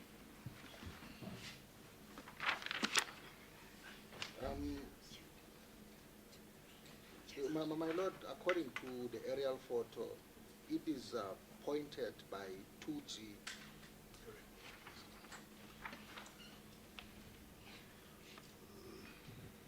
I don't know whether he managed to mark your exhibit B. There's a court in this. Now, can you tell the court, what is that gate have to do with my run? What was happening in that gate? That gate is open so that there's access to the public roads. So that gate is normally closed, but during the My Run event it's opened up so that the people can run up that road and onto the public roads to run round 𝐬𝐻𝐫𝐿 Park.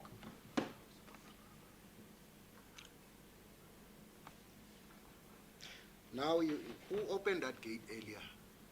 You indicated that after you were done with my run, you had to go and close that gate. Who opened that gate earlier when you started the my run? Normally Manuela would open the gate and I would go and close it after the My Run event. Uthi kahle igate lelo njengoba belivuliwe ubani and then igate lelo livulelwana uthi liyavulelwa nje ukuthi abantu bomphakathi mayibani ukuthi bayayilolonga noma bayagijima bakhona ukungena kule gate lelo bafike finyelele emgwaqweni osebenzisa uwonke umuntu ukufikela lapha yana ku 𝐦𝐻𝐫𝐿𝐫𝐢 Park. Uthi uba novulelelo gate ke uthi uManuela kahle uye ovula igate mina nginokulivala emva kwe-race. On the 29th of October 2023, what time did you close that gate? I closed the gate at about 10 to 9. Ngalelo langa lelo le 29 zaka October 2023 uvale lelo gate ngobani isikhathi uthi ngilivale ngabo 10 to 9. And then how did you close that gate? Ulivale kanjani lelo gate? It has a lock, so I went out the gate and I locked it from the outside. Igate lelo ulivale kanjani uthi line logo and then ngililoke from ngaphandle. What do you mean? Can you explain? What do you mean you lock it from outside? Uchaza ukuthini mawuthi ulivale ngaphandle ungachaza kabanzi? I went through the gates. I was on the public roadside, and I locked it from that side, not from inside the park. Ngingene laphayana ngigate ngangise ku umgwaqo lo sebenzisa wonke umuntu uthi public road ngalilokha ngilaphayana ngaphakathi hayi ngase parking. What was that gate locked with? A padlock. Igate lelo livalwa ngani uthi ngengidi? At the time you locked that gate, was the My Run still on? No, the Myran had finished. That's why we closed the gate, because that meant there was no more runners on the course. Uthi mawuvala lelo gate ngengidi uma rain be se ephelile noma engakapheli uthi ube qedile uma irun ephelile yikho mele avale lelo gate. Now I'm going to have to take you back. You indicated that you spread, if I'm correct, you refer to Betty going to the other direction. Is that correct? That is correct. She went to the top of the park What was the purpose of doing that? to see if we could find Kirsten. Maybe she was still walking on the course or something like that. We just wanted to confirm that she wasn't on the walking course. Uthi mayibani ukuthi ngikuzwe kahle uthi unkosikazi wakho Betty uye laphayana ngaphezulu ngaseparking uthi yebo kunjalo niye nahlukana uthi yebo kunjalo isizathu saloko kwakuyini ukuthi nje ahamba yobheka uKirsten mhlawumbe ubesasekhona laphayana ewalk. Will I be correct to say that you guys were searching for her? Ngizobe ngaphosisanga ngibeke kahle mangithi nina beniloko nizingelana naye nifunana naye.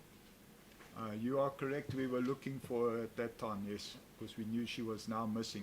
Yebo qinisile besiloko sifunana naye ngaleso sikhathi leso kula siqhaphele khona nokwazi khona ukuthi qhabo lo muntu lo unyamalele. Did you guys found her? Not at that specific time, no. Nina niye namthola ke uthi kodwa hayi ngaleso sikhathi leso. When your wife went on the top of the bank, what were you doing? Sorry, when my wife went on the top of that? Does that spark or slope? What No. were you doing? No, she went to the top of the park. She wasn't on the slope at all. Yes.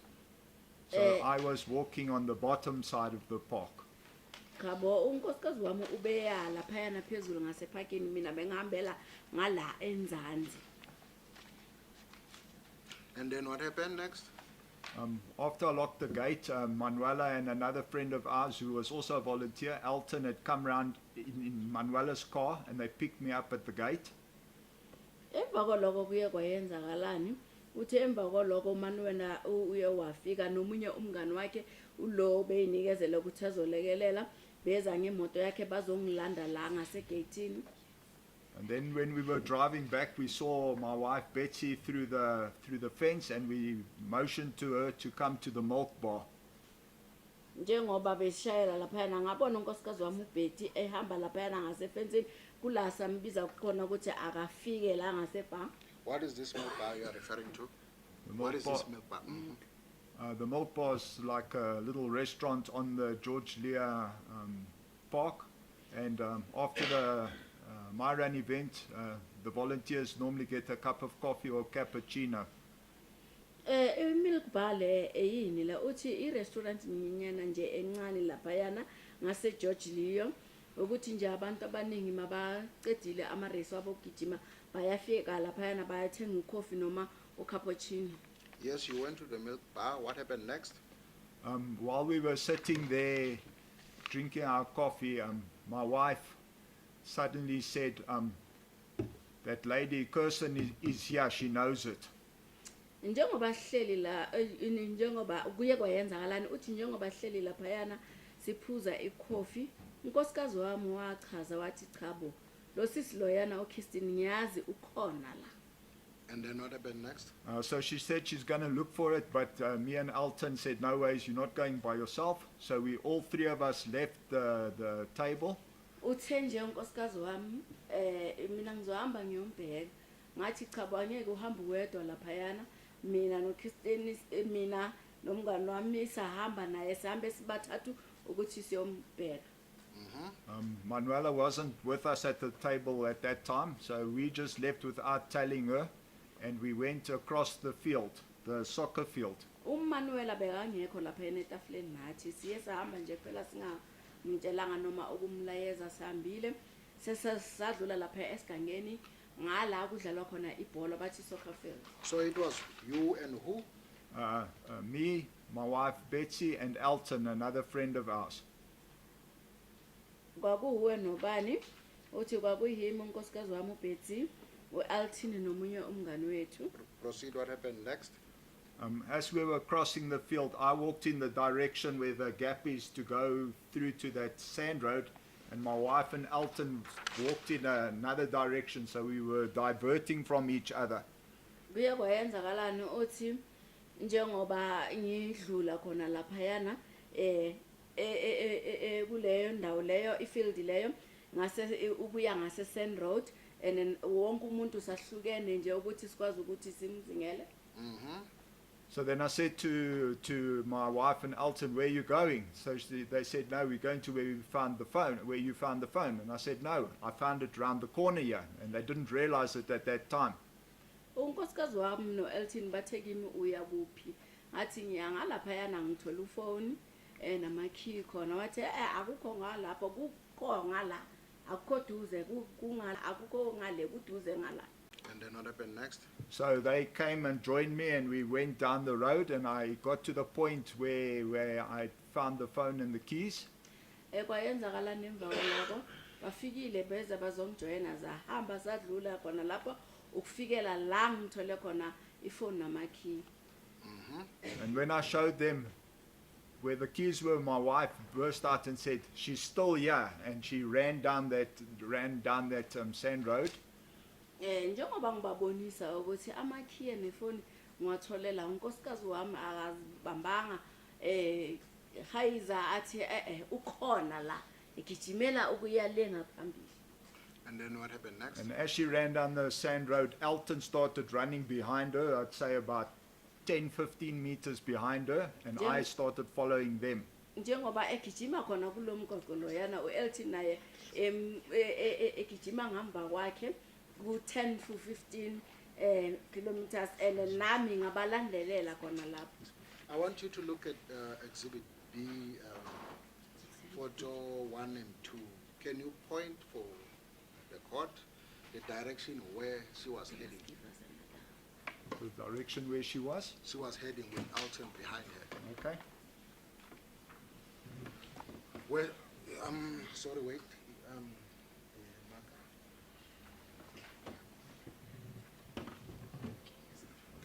You're gonna have to use pink again, my lord. No problem, it's in different pictures. As a copy.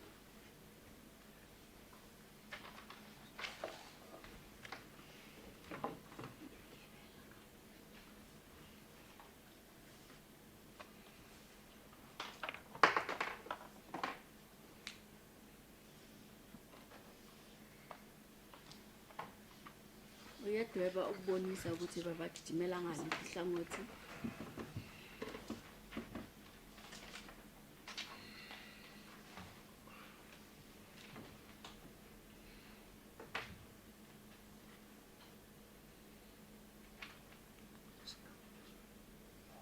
Yeah, coming towards you.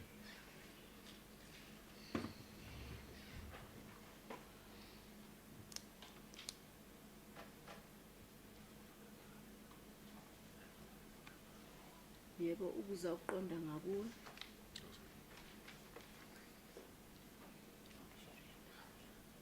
And then what happened next when she was walking in this? She was actually running in that direction, and with Elton behind her, and then she went between the wall and the trees and undergrowth. I want you to point it. Kwayenzakalani ke njengoba ehamba kulomgqogqo uthi begijima kulo umgqogqo lo njengoba Elton amnandelela ngasemuva wangena khona laphayana ngaphakathi kwebonda lehlahla khona laphayana ngaphansi.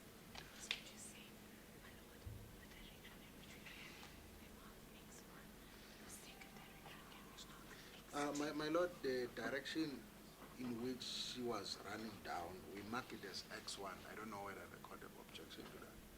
It's okay. I want you to show the direction. You indicated that she was walking next to the wall. I want you to show it in the photo as X2. Where's that one? Ngisacela ukuthi umdwebele laphana njengo X2. Leyo mdwebo oqala sizothi uX1. Okwesibili ukuthi ubegijimela ngaliphe iside, i-direction lebe akagijimela ngayo ubhale ukuthi X2. Sorry, you want the direction she went? You to indicated go- that she was walking next to the wall. Oh, I want you okay. to point it, indicate with the arrow like you did earlier, and mark it X2.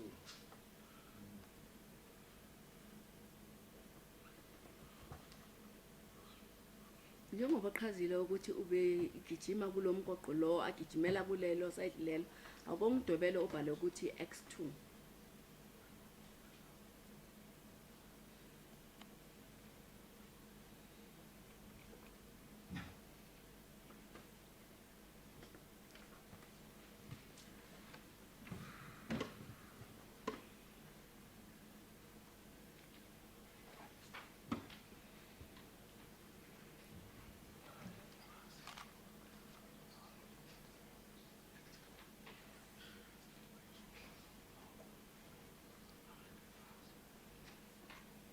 May the court bear with me, I'm waiting for the...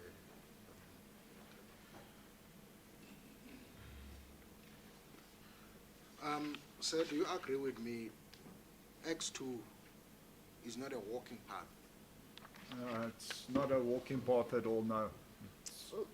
Uyavumelana nami baba ukuthi uX2 We akusiyindlela la ungahamba khona uthi hayi are akusiyo only indlela ongahamba ngayo. at this position able to see the front of X2. Can you explain the view of that X2? How was this X2 she was walking on? Asikhona ukubona kahle ngaphambilini kwale ndawo lena uma ungakhona ukusichazisela ke ukuthi ukubonakala kanjani khona lapha yana kuwe. And the foliage of that area. There's like a path there, but it's very overgrown. There's trees and, not trees, branches and twigs and grass and everything there. So it's not a place where people would just take a walk there. Uthi indlela le kuhamba ngenyawo kodwa akusiyindlela le umuntu angayisebenzisa awokhe khona lapha ngokuthi kukhule kakhulu lapha yana ihlahla ama branches yonke lento le. I can see from X1 there is a driving path for the vehicle. Can the vehicle or any person walk in X2? No vehicle will go down there unless it's a motorbike, but not the vehicle, no. Ngiyabona Car lapha vehicle. yana ku X1 ukuthi ngathi umgwaqonyana nje umoto engadlula noma umuntu angadlula lapho ingaba imoto engakhona ukudlula lapho uthi qhabo akusindlela le ukuthi imoto ingadlula khona lapho mhlawumbe isithuthu nje kodwa. Proceed. What happened when she was walking there, Alton behind her? So they went down there, and all of a sudden I heard a scream, a howl. It's difficult to explain what it was. And then my wife came back with Alton towards where I was. Kuye kwenzakala nemva ukuthi bahambele khona ngalapho unkosikazi wakho no-Elton uthi njengoba bahambele khona ngalapho ngalelo side lelo ngiye ngezwa nje umsindo ehayiza angikhona ukuthi ngaqhaza ngendlela le ehayiza ngayo lapha yana ngabona ebuya unkosikazi wami no-Elton babuyela ngase site leli bengila bengakhona. While she was screaming, did she said anything? Well, when she screamed, I didn't hear anything, but when she came back to me, I just want to say when she screamed, the scream was so loud that the security guards in the school next door came out to obviously hear or see what the noise was about. Uthi njengoba ehayisa ikhona into ayishilo njengoba ehayisa uthi ngaleso sikhathi ehayisa behayisela phezulu ukuze ama security ala esikoleni lapha eduze baze baphuma ngendlela behayisa ngakhona. Proceed. And when she got to me, like in a high-pitched voice, she said to me, she's dead. They've killed her or something that I can't tell you the exact words, but it came down that she was dead.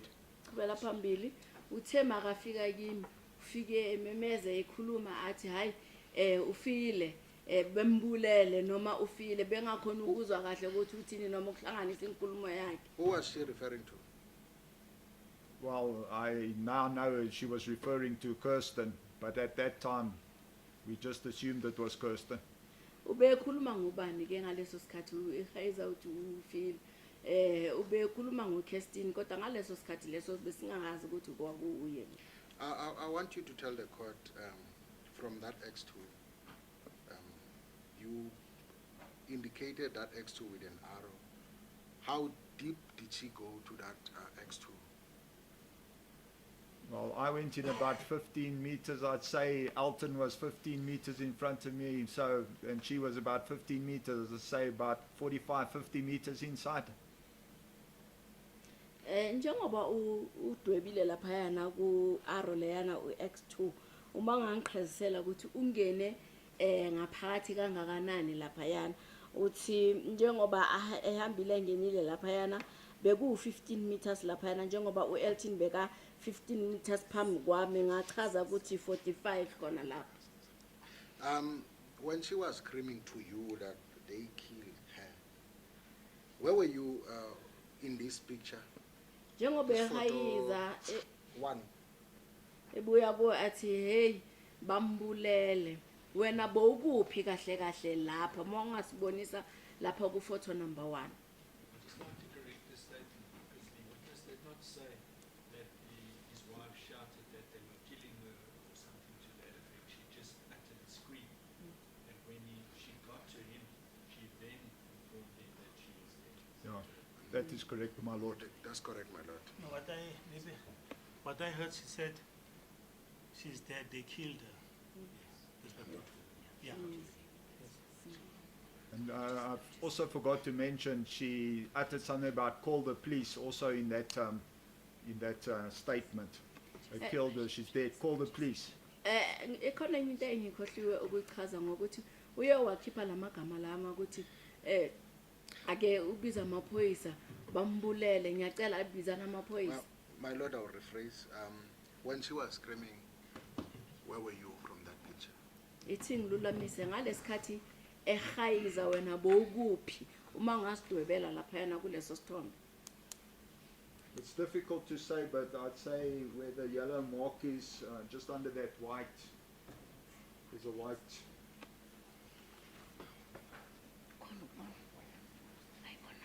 Yeah.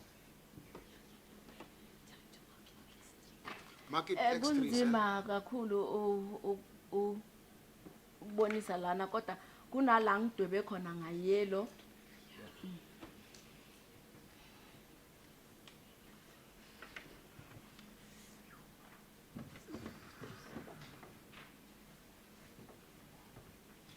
From where you were standing, could you see anybody? I mean, I'm referring to her words that she indicated that they killed her. Did you see any dead body from where you were standing? No, I didn't see the body at all, no. La wena bome khona njengoba ehayiza yena ngale la wena bome khona bokhona ukubona umuntu ofile na noma umzimba ofile na uthi la bengime khona cha bengakhona ukubona. Bless you.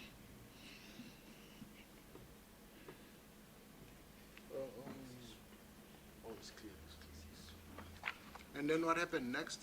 Kwayenzakalani? After that, everything becomes a blur because when I next looked, there were security guards there, the police were there. Did you go and see what she saw? No, I did not go see the body. After she saw the body, we all moved out of the area to where the gate was in that region. Emva kuye kwayenzakalani emva kwaloko kuvuyela kwabanje ngalendlela leyo and then kwakugcwele nje ama security uthi wena emva kokuthi unkosikazi wakho ebone lo mzimba loyo wena uye wayobona uthi cha mina azange ngize ngisondele siye zaphuma la igate la likhona. After the police, you indicated that the police arrived. After the police arrived, what happened? I know, I can't tell you exactly. I know they told us to go wait at the milk bar and they'd call us when they were ready for us. Emva kokuthi amaphoyisa afike kuye kwayenzakala njengoba ngizile ukuthi amaphoyisa afikile uthi amaphoyisa ayasitshela ukuthi noma ayesicela ukuthi asambe siyolinda laphayana emilk bar bazosiqaphelisa emva ka yonke into mabaqedile. On that particular day, on the 29th of October 2023, did you at any stage saw the accused? No, I did not see the accused at all, no. Ke ngalelo langa lelo ke le 29 ka October 2023 ngabe wena uye wambona ummangalelwa uthi cha mina azange ngize ngimbone ummangalelwa. Are you in a position to tell the court that he was not a part and parcel of the participant of Myran? And so we are Is he in a position to tell the court that the accused was not part and parcel of the participants of Myran? I've never seen him before, so I can say no, he wasn't a participant in the Myran event that day. Ingabe ongakhona ukuchazela inkantolo ke ukuthi ummangalelwa lona mhlawumbe naye kwakuyingxenye enye yomuntu lo ubekhona eparticipate ku Myran uthi cha mina angaze ngimbone ngaphambilini angeke ngize ngichaze ukuthi wawuyingxenye wa Myran ngalelo langa lelo. My lord, I have no further questions.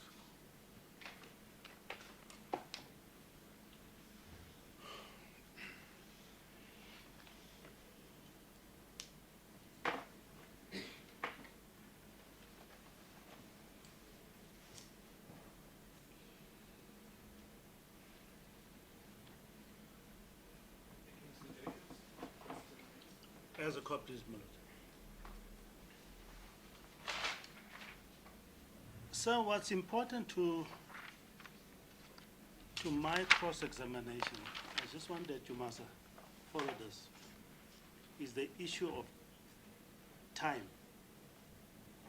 You must be, when you reply, you must just be 100% sure about the time. Do you follow? If you're not certain, just inform the court you're not certain. Do you follow?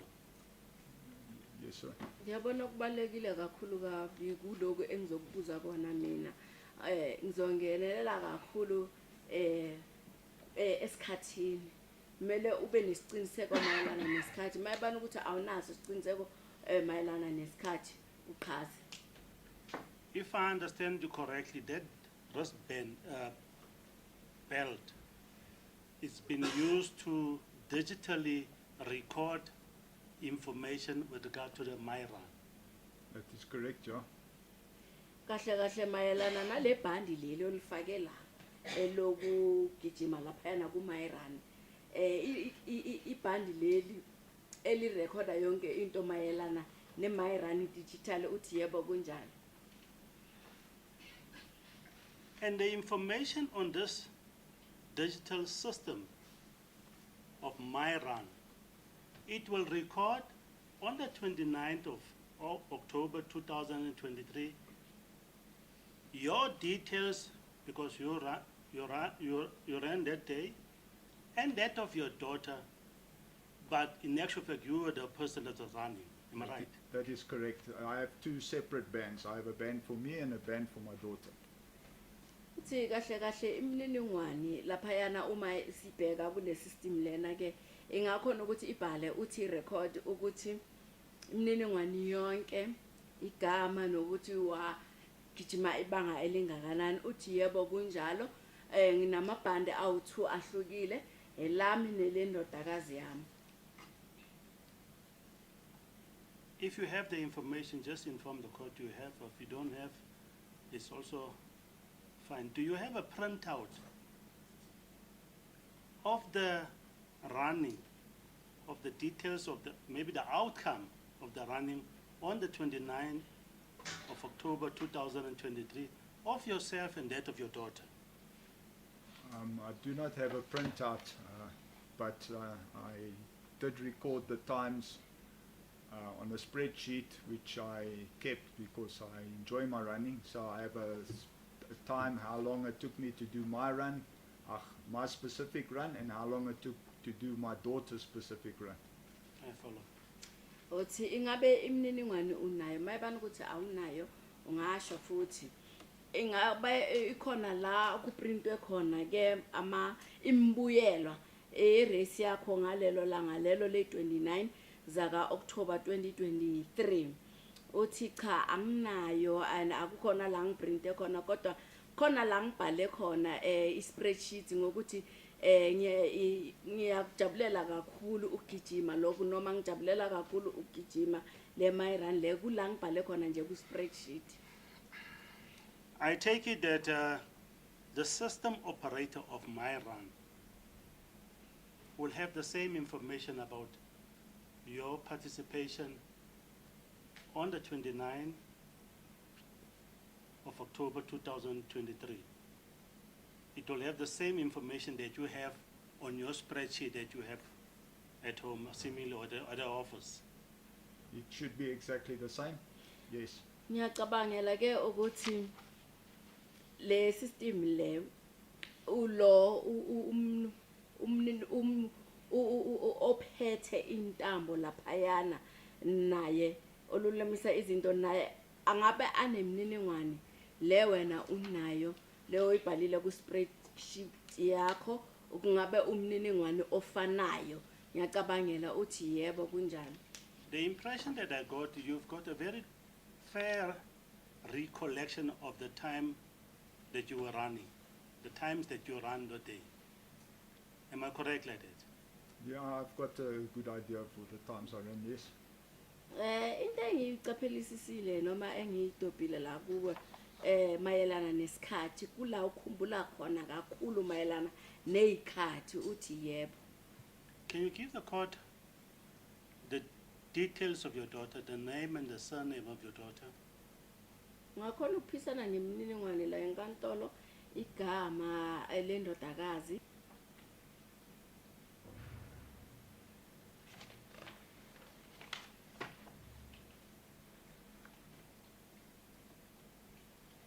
I'm not intending to play with your memory, but I just want that you must just, if it's possible, just if you can recall. Angizimiselanga ukuthi ngidlale ngengqondo yakho kodwa mayibani ukuthi yakhumbula ungakhona ukuchaza uma ngakhumbula uyakhona ukusichazela ukuthi awusakhumbula. What time did you start the second lap? The second lap that was intended, that was supposed to be for your daughter, that you use on your daughter. What time was it? I can't say specifically the time, but it was about 10 to 8. 10 to 8. 10 to 8, yeah. Kwakuyisikhathi sini noma uqale ngasikhathi sini ilap yesibili ngaphansi kwegama likandodakazi yakho uthi angeke ngiqhaze kabanzi isikhathi kodwa ngabo 10 to 8. So when you started at 10 to 8, and what time did you say you finished the second leg at 22 minutes past 8? 22 minutes past 8. One of the people from my run phoned the control tower or the control center to find out exactly what time I clocked out on my daughter's second lap, on my daughter's run. So the second run, the second lap, this is now the 4 laps. Yeah, yeah. It's 4 laps. You were running it from 10 to 8 until 22 minutes past 8. More or less. Am I yes. correct? More or less, yes. Uthi yebo ngicede ngabo 8:22 and then abantu laphayana kuma lap baye bafonela control tower ukubonisa ukuthi cede ngobani isikhathi uthi ngisho yona le second lap leyo yenze 44 k's uthi yebo kunjalo. Sorry to interject, but that would be 2 laps. You did 2 for you and 2 for your daughter, right? No, I did, my lord, I did 4 laps for myself, which was 5Ks, and then I did 4 laps for my daughter, which was another. Yeah. So it is actually, that's the second lap that I'm referring from 10 to 8, to 22 minutes past 8. Was the second, Second five, lap. 5K run. Yes, that's how I understand it. Yeah, that's correct, yeah. Yebo ngendlela engizisa ngayo i-second run lap ke uthi yebo ngaphansi kwegama likandodakazi yami. I just I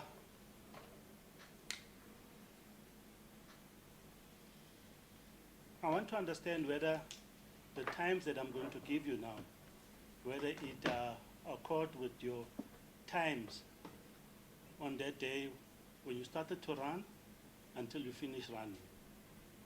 Let's start with the first 4 laps. The Okay. first one, that was yours. That was mine, yes. Yes. Uthi ikhathi engizokupha zona kwamanje ngifuna ukwazi ukuthi ikhathi lezi oqale ngazo waqedelela ngazo kuyirun yakho eyokuqala. 07:24 you started. 07:24.33 seconds. That's the time you started. Is it possible? Well, I looked at my watch and Okay. mine said 23, so if yours says 24, then it was 24. Or maybe just to be fair with you, I'm reading the time from a document that has also been disclosed to me by the state. So it comes as apparently from the director of my run, called Rodrigue Barrett. If that's the time it says, like I said, I used my watch Yeah, to no. just get a Yes, I just general want to idea. understand you. Is it possible that the time could have been recorded correctly, or it's different to yours? Well, that would be the correct time according to the MyRun band. I see. Isikhathi oqale ngaso ngaba u7 kwaku 7:24:33 seconds. Uthi hayi kungaba yiso eSam City 24 angazi esami isikhathi. Uthi incwadi lengiphethe ilebuya kumphathi walaphana kuMayirani uLodrick uthi hayi mayibani ukuthi iso leso sikhathi leso kungaba yiso isikhathi lesenqale ngaso. And the end time for the first 4 laps, which is 5 kilometers, is 07.52. That's 8 minutes to 8.48. Is it possible? That is possible, yes. Uthi isikhathi leso qede ngaso laphayana i-lap yakho u4 lap ku5 kilometer isikhathi sithi 07.54.48 uthi yebo kungaba yiso. And the distance that you cover is 5 kilometers. The duration, it's 0.28:15. That's the time that you were running that day, the first 4 laps. It's That's- possible. That's possible, yes. Kuthiwa isikhala leso sigijimile khona laphayana 5 kilometer laphayana it's 0.28.15 uthi yebo ngaba njalo.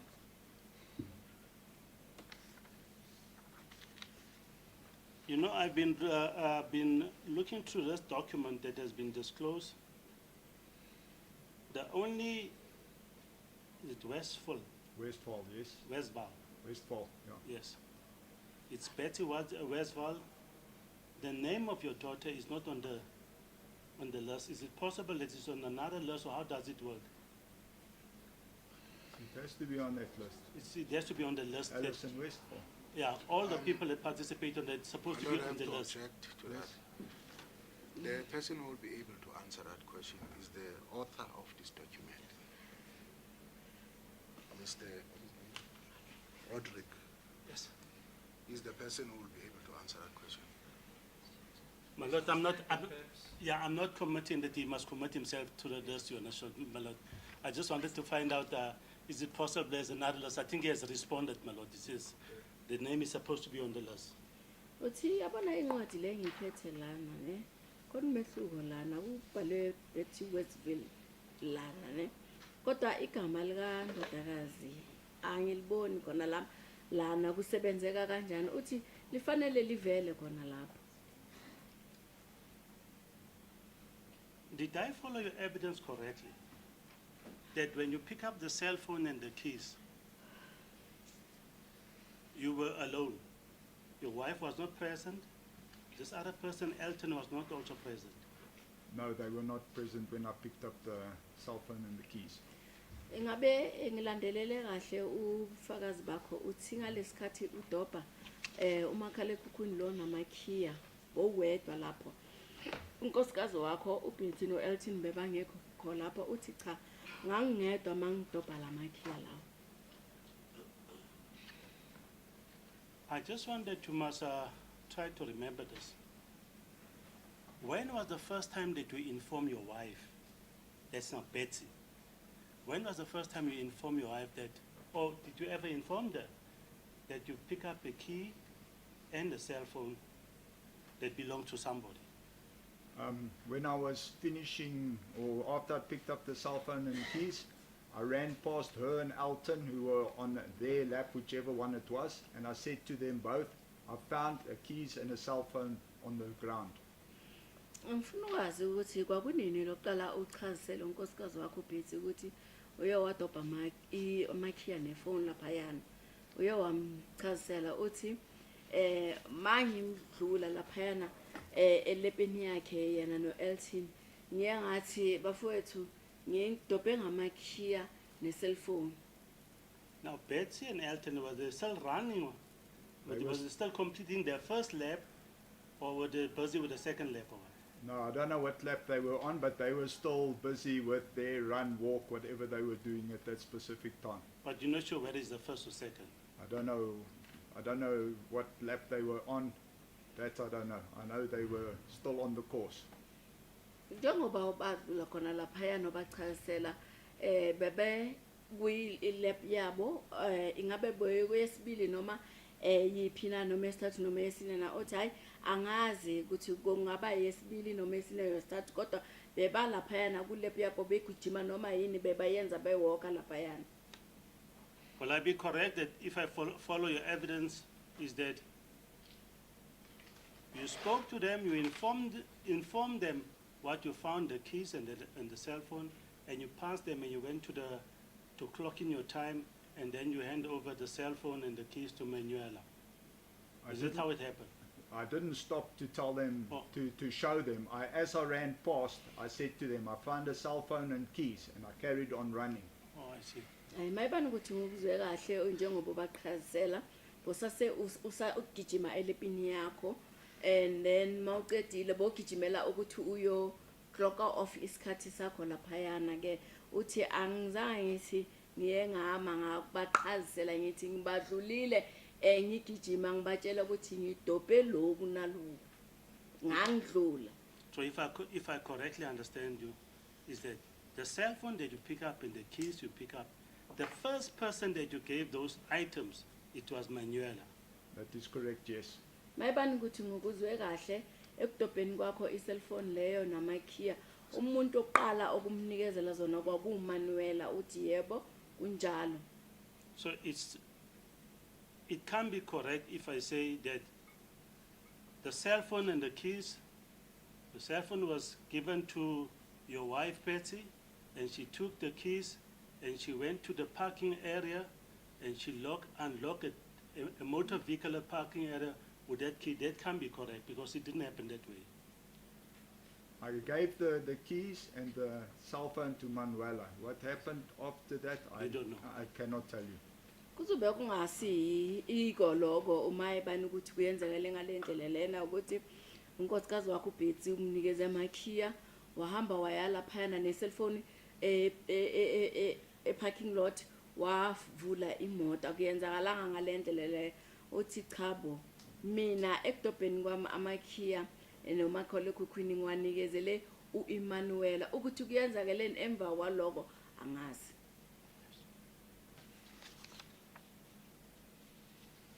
When you saw, you told the court that at some stage you also saw this Kirsten. When you saw, while she was walking alone? Was she walking alone when you saw participating in this My Run? Was she alone or was she in a group of other people? She was alone the time I saw her, yes. Uchazile ke ukuthi uye wabona uKirsten lona. Ngalesikhathi umbona lo Kirsten lona njengoba ewalka khona lapha yana. Ube yedwa noma ube nedlandlana labantu na uthi cha mina ngalesikhathi ngimbona mina ngimbone ewalka A1. You told the court that plus minus 15 participants, give or take, were participating on that day. That is correct. You're not sure, but there were some few people participating. Yeah, it's difficult to say because of the staggered start. So you would see one or two people and then you'd run past one or two. So it's difficult to say that it was exactly that amount. I'm just taking a guess. Yes. Because ukuthi ngalelo langa layelo abantu bebakhona ingxenyele kule My Run uthe kungaba ngaphezulu noma ngaphansi ka15 abantu laba bebakhona lapha yana ngalelo langa lelo uthi yebo kodwa kunzima ukuthi ungaqhaza kahle ngokuthi mawuqala lapha yana la iqala khona ungaba ubona abantu ababili abathathu and then ugijima ubadlule futhi akukho lula ukuthi ungachaza ukuthi bebayingaki. If I follow your evidence, is that part and parcel of the participation in running in this My Run, you'll be running in the park itself, and at some stage you will leave the park and you'll go in the open road, in the public road. Is it correct? That is correct, yes. Indlela engizwekayo ukuthi abantu babangenelele le marine lena ngizogijima khona lapha yana eparkini kodwa kungaba kukuba nesikhathi lesiyana sokuthi niphume eparkini ningene emgwaqweni kunjalo uthi yebo. And maybe just, I don't want to assume, at the entrance of My Run, where the motor vehicles are coming in, is there access control manned by somebody, or how does it work? Where the My Run starts, there used to be a gym, or there is a gym there, but they only open the gate a certain amount that only people or pedestrians can walk in there. No vehicles go in at that entrance during the My Run event.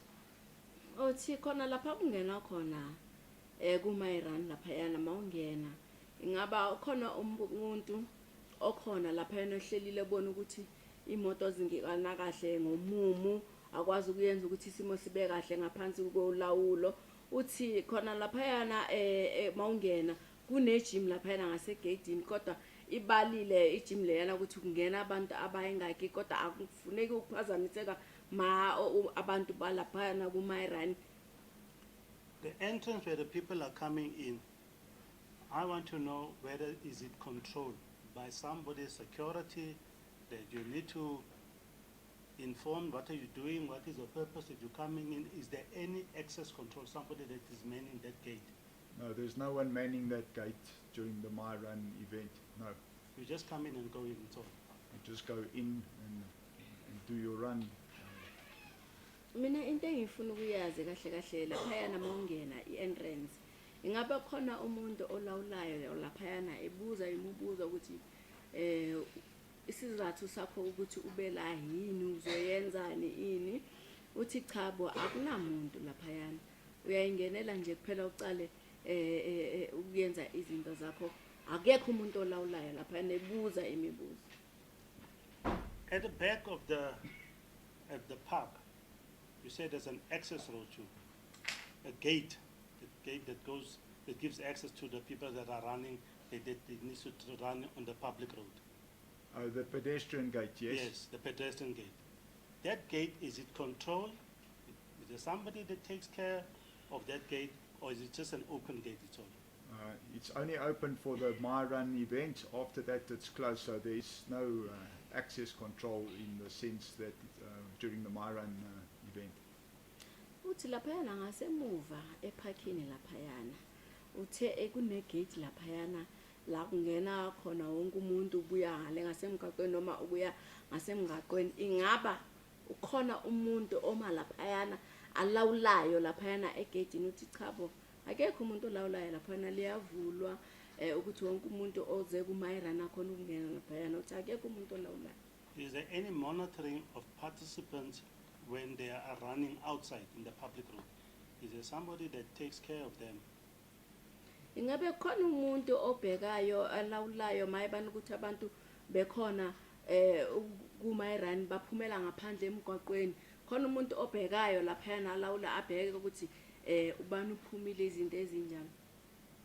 No, on the public road, there's no one who looks after the participants. You are on your own. You're on your own, yes. Ngale komgwaqo ngaphandle akekho umuntu obhekile nokuphepha kwabantu ngale mawungale uwe wedwa ngokwakho. Now, if you run this 4 laps, to complete this 4 laps, let me talk about the first lap. The first 4 laps. Is it compulsory to go outside the park to complete the 4 laps?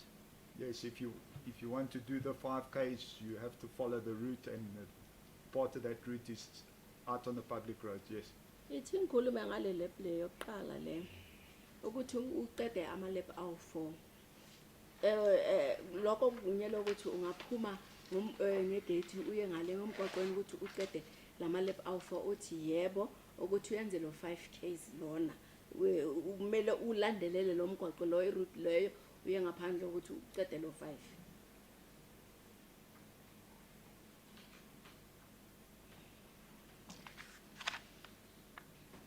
You mentioned to the court that at some stage your wife told you that this Kirsty,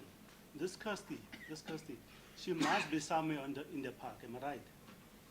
She said she must be there. Yes, when we were sitting in the milk bar having our coffee after the event, she just said she has to be here, and then she jumped up and started walking to where she thought the keys were. But me and Elton said, "You're not going alone. We're going with her."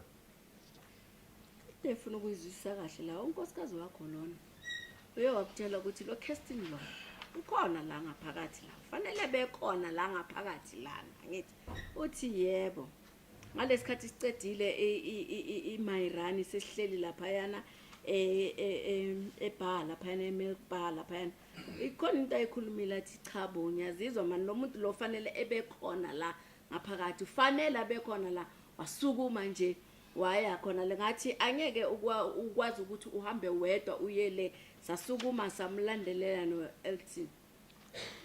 Did you ascertain from Betsy, your wife, why was she certain that this person must be here? What I understood is because the Kirsten's car was there, there's no ways that she would leave without taking her car. She said that's the reason she knew that she still had to be here. Ingabe uye wabuza unkosikazi wakho Betsy ukuthi sizathu yini enesiqiniseko sokuthi ufanele ebekhona la ngaphakathi uthi sizathu sokuthi imoto yakhe yayikhona lapha yana ngaphakathi akuyenzakala ukuthi angahamba ashiye imoto yakhe lapha ngaphakathi uma ehamba mele ahambe nale moto le yiso isizathu lesi siyenza ukuthi abe nesiqiniseko noba imizobuza ukuthi ufanele ekhona la ngenxa yokuthi imoto yayikhona lapha yana ingakasuki. Did you know what motor vehicle was Kirsty driving that day? You yourself? No, I didn't know. After I picked up the keys and I gave it over, I only found out later that it was a VW, but what VW, I don't know. Wena ngokwakho qobo lakho wena bowazi ukuthi ubeshayela imoto enjani lo Kirsten lo uthi cha mina bengazi nebengenalwazi ukuthi ubeshayela imoto enjani emva kokuthi ngidobhe lamakhiya nefone lo ngihambisile la phakathi kodwa ngizwe bathi kwakuyi VW enjani angazi. When your wife remarked that because the car of this woman is here, she must be still here, did you get the impression she knew the car of Kirsty? I don't know. You don't know? I assume so. I don't know. Njengoba unkosikazi wakho echazela ukuthi 𝐼𝐵 imoto yalo mfazi ikhona la ngaphakathi ikhona ingabe wena uye waba nolwazi ukuthi mhlambe beyazi imoto yakhe na uthi cha angazi angeke ngikwazi ukuchaza angazi. You said Elton is a friend, a common friend, your friend and also your wife's friend too. He was one of the volunteers who we met at my run, so we'd seen him on numerous occasions. Uthe u-Elton lona umngani wakho umngani kankosikazi wakho futhi uthi umunye wabantu abayinikezele bathi volunteer laphayana ku-Myran, so ngimbone kaningi laphayana, so umngani wethu laphayana ku-Myran. Betsy, when you were passing them and Elton, when you informed them that you pick up a cell phone in the key, she never mentioned to you that somebody has reported that somebody lost his key and cell phone. No, Nothing. I was in a rush. I just mentioned I picked up cell phones and keys and I was gone. I didn't hear if they said anything. I didn't hear anything.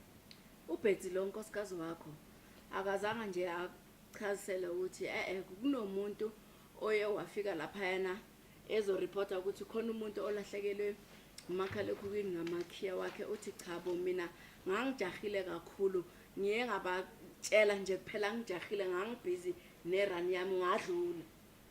But maybe in the comfort of while you were drinking tea or drinking coffee at a bar with Betsy and Elton, was the story of the cell phone and that you pick up and the key never been discussed?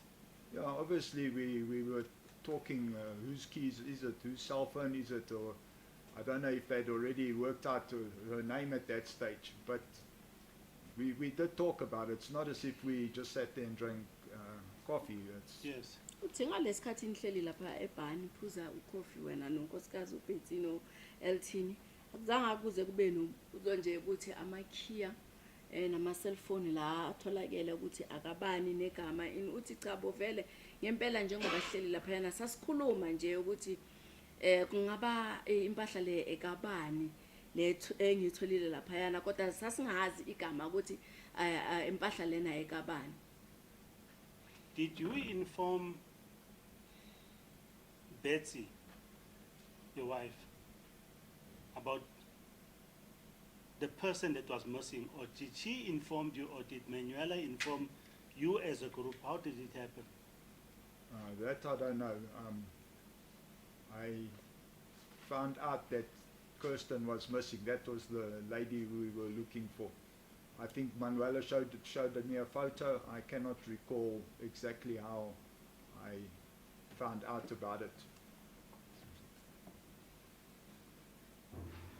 Uthi ingaba unkosikazi wakho noma wena noma uElton noma uManuela na xwayiswa ukuthi khona umuntu olahlekile lana missing lana, ingabe nazi kanjani nina lapha, uthi noma ninifome kanjani, uthi ayi angikwazi mina lokho, kungaba ngixwayisiwile na ngaboniswa nangesithombe sakhe kodwa angikwazi. But maybe just have to clarify for the court. You and Elton and Betsy are enjoying this coffee at the bar. You mentioned that the story of the picking up of the cell phone and the keys comes up. Just hang on here, let me just finish. Did Betsy or any one of them, the two of them, Elton or Betsy, informed you that the key that you have picked up and the cell phone, we had already information that somebody has reported it as being lost? She didn't mention anything to you like that? No, they didn't say anything like that. Ingaba uma ngangidlulisa lana uma ngangidlulisa lana ngalesikhathi nihleli laphayana ebhani unkosikazi wakho niphuza ucoffee laphayana, ngabe kubuye kwaba nomuntu ukuthi cha bo lokho okutholakele nempahla le etholakele laphayana yebo okasibanibani futhi lo sibanibani lo ulahlekile akatholakani, uthi ayi cha bo akekho noyedwa oye wakhala ngale ndlela leyo. You're right. The light. Oh, it's the light, yeah.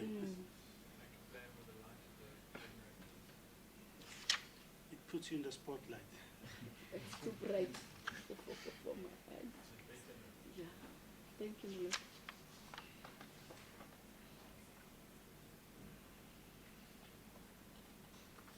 So you never been to a motor vehicle where the vehicle was open with the keys to establish these keys to which car does it belongs to. You never been in that process yourself. No, I was never Nothing. involved in that. Not, Awuzange wena ube kule ndawo le imoto yayikhona noma uye kule ndawo le imoto yayikhona kuvulwe imoto leyona ngamakhiya uzange nje uzosondela khona lapho ngaleso sikhathi leso uthi cha bo mina ngangekho ngaleso sikhathi leso. Kirsty, the deceased. did I see her that day? Yes. No, Kirsty, the deceased. Yeah. Was she known to your wife? Or they were friends, or they were just? Do you know whether there's any relationship between the two of them?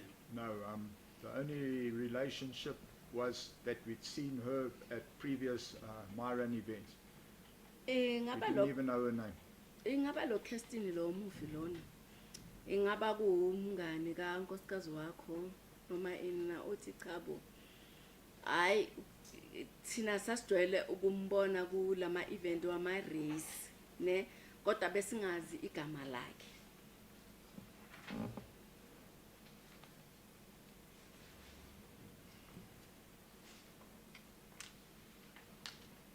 Will I be right? Will I be, my calculation be correct if I say the pedestrian gate by 8:30 it was still open? Yes, 8:30 it was still open. I only closed it at about 10 to 9. Ngizobe ngaphosisanga ngendlela engixokelele ngayo ufakazi lana ukuthi igate lele esebenziswa abantu bathi pedestrian gate ngo 8:30 belisavuliwe uthi yebo awuphosisanga ngokuthi ngilivane ngo 10 to 9. You told the court that you're a regular in this, in participating in this Myron events. Tshele nkatolo ukuthi wena uhlala ulaphayana kulama events wa my race.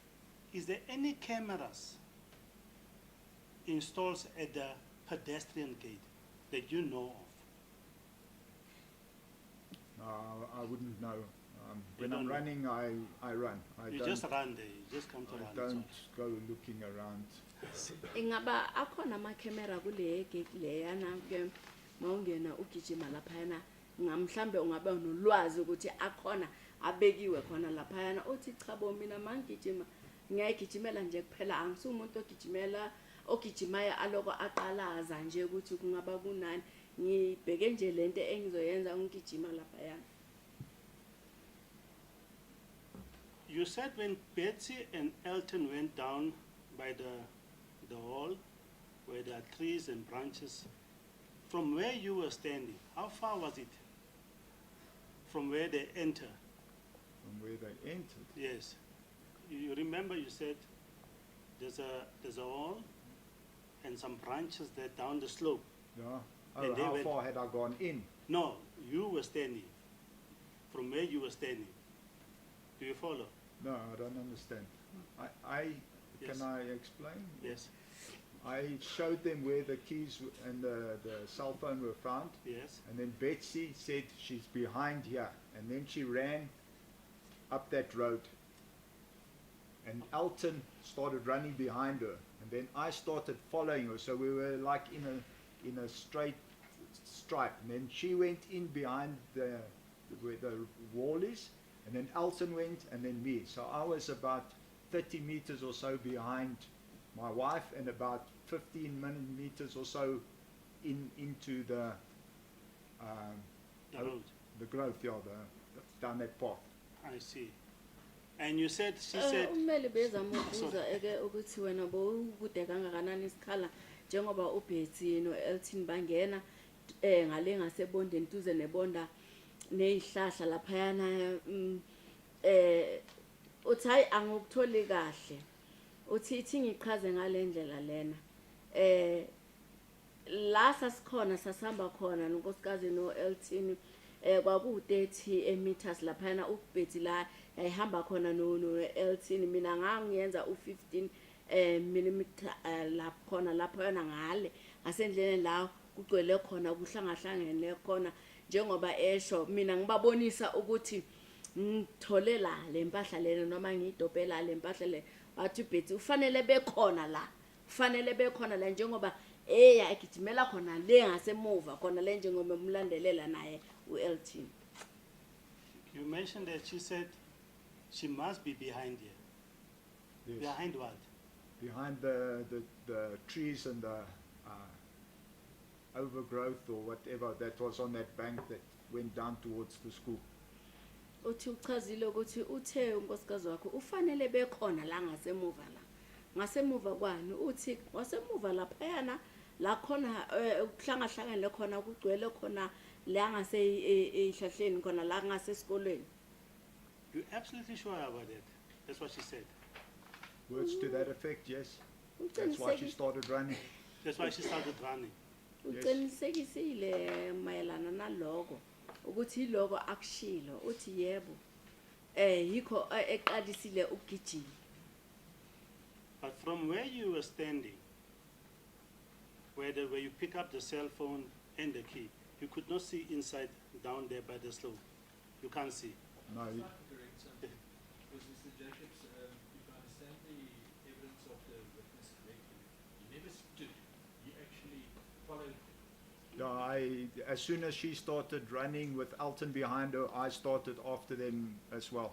He My didn't lord. stand still, waiting for them to come back. No, we, as I said, here's where I found it, and then she said, she's behind you, and she started running, and then Elton ran after her, and I started running after that. So the first time I stood still it was when I heard her scream and shout. Then I stopped, and then she came back. That was the first time I actually stood still from showing them where the keys and the cell phone were found, my lord. Ngendlela engizise ngayo babu Jacob ufakazi obuthula ufakazi lana akazange aze eme yena lapha akamanga njengoba begijima bayangale naye walandelela uthi yebo ingalendlela engichaze ngayo njengoba ngibabonisa ukuthi ngithole impahla lezi lana ngizidophe lana uye waqala wagijima naye wamlandelela uElton nami ngangilandelela ngasemuva ngamisa nje kuphela ngalesikhathi ngizwa ehayiza ngakafiki khona lapha yana. My lord, that's how I also follow the evidence. What I wanted to get from you is that where you stand, where you pick up the cell phone, you can't see down the slope because of the grass and the No, branches there and the trees. Am I right? You couldn't see it down the slope, no. You can't see down the slope. Lokho ngifuna ukwazi mina ke ukuthi la udobhe khona ucellphone nomakhiya anamakhiya awukhona ukubona le enzansi le ukungenelela leni uthi cha ba angikhona ukubona ukungenelela le enzansi le la ngidobhe khona amakhiya ne cellphone le enzansi le bengakhona ukubona. Maybe I'm almost concluding. I just wanted to follow your evidence.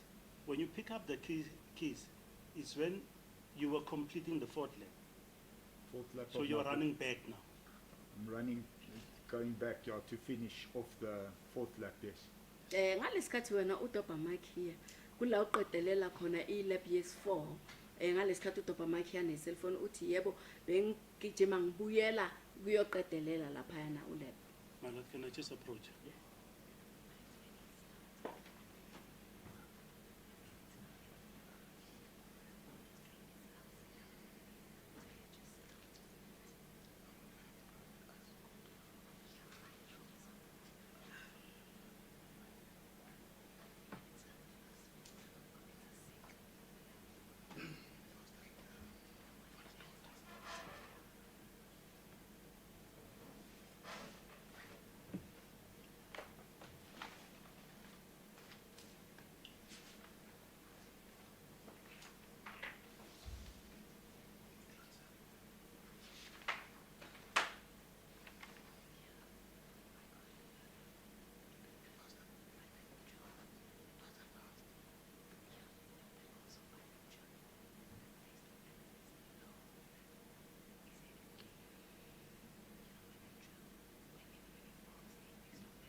I think I'm also covered. It will conclude my cross-examination. I just want you, sir, to clarify this. From the main gate, when you entered the George Leo Park, you indicated that there is no access control. Now I need to know, do you mean for the participants or everyone? Sorry, I didn't hear The access, you indicated that there is no access control at the main gate, at the gym. at the gym, yes. Now I want to know, is that access, there is no access control for the participant or for my run or for everyone?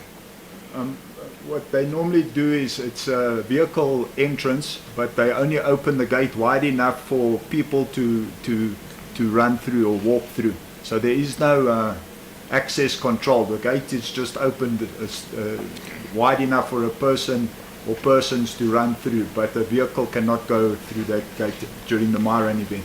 Does that Oh, sorry. Mawangixoxisela lana laphayana entrance ya laphayana egym uthe akekho umuntu okhona laphayana alawulayo isimo laphayana ku egate yasegym for abantu baze ku Myran uthi chabo akekho kodwa egate laphayana lihlala livulekile nje kuphela ukuthi wonke umuntu oningcenye ya ku Myran akhona ukungena agijime adlule laphayana akekho umuntu olawulayo kodwa imoto ayikhona ukuthi ingangena ngalesikhathi abantu basase ku Myran. Maybe there is a slightly confusion here, sir. Is there any other gate besides the gym gate in that George Leo Park? No. Let's leave the small gate at the back. Let's deal with the gates at the front. You indicated that there's a gate next to the gym. Is there any other gate? Yes, there's where the vehicles go in and out. There's what you would call the main gate, yes. In that gate, do you have security there? There was security there that look after the vehicles, yes. Mhlambe kunokudida kancane lana. Asiyeke igate leli lasegym. Ngaphandle kwale gate leli lasegym khona elinye igate na. Uthi yebo likhona igate ku main entrance ngale la kungena khona imoto zipaka ngakona. Uthi ngaba isecurity ikhona ke khona ngalapho ke uthi yebo yayikhona security egada imoto lapho. This on the 29th of October, was there security in that main gate? Well, there was a security guard, a car security guard who we saw there every week. So yes, there was one in that vicinity, yes. Okay, asize kule langa le 29 zaka October. I-security yayikhona ngalelo langa lelo. Uthi security guard, security imoto yama security ikhona. Yayikhona ngalelo langa lelo. Yebo iviki neviki noma isonto ngesonto ikhona security lapha. Kodwa ngalelo langa lelo yebo yayikhona security. Besides this gate, the main gate and the small gate next to the fence, is there any other gate you know of? No, I don't know. I just know of the two main gates, or the main gate, the gym gate and the pedestrian gate.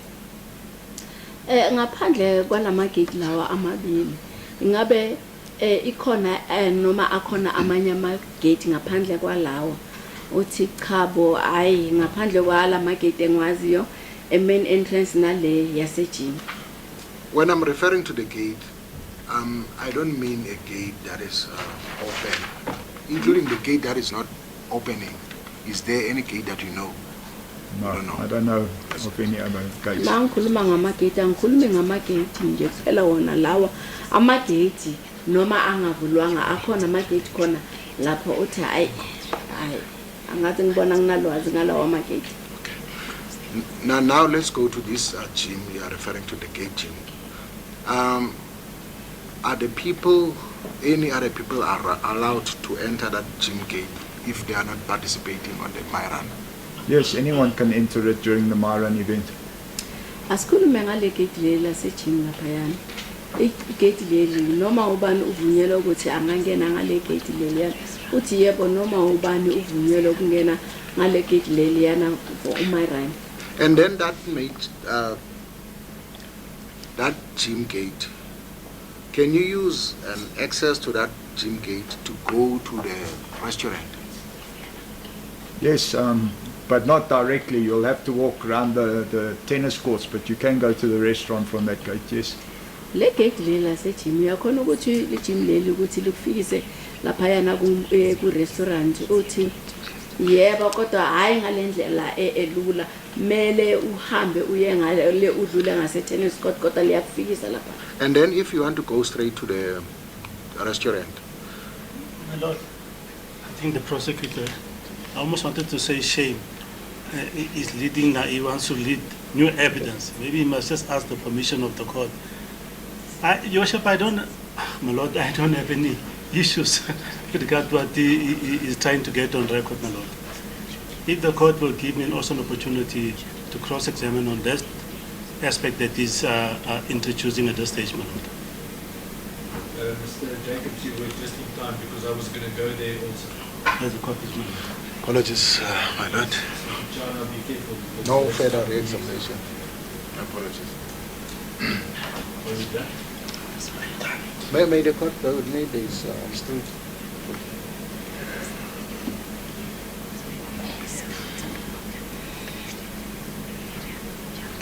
Oh, I need to clarify. Can you clarify this, sir? When you pick up the cell phone and the keys, were you starting the lab for your daughter, or were you finishing your own lab? Can you clarify that?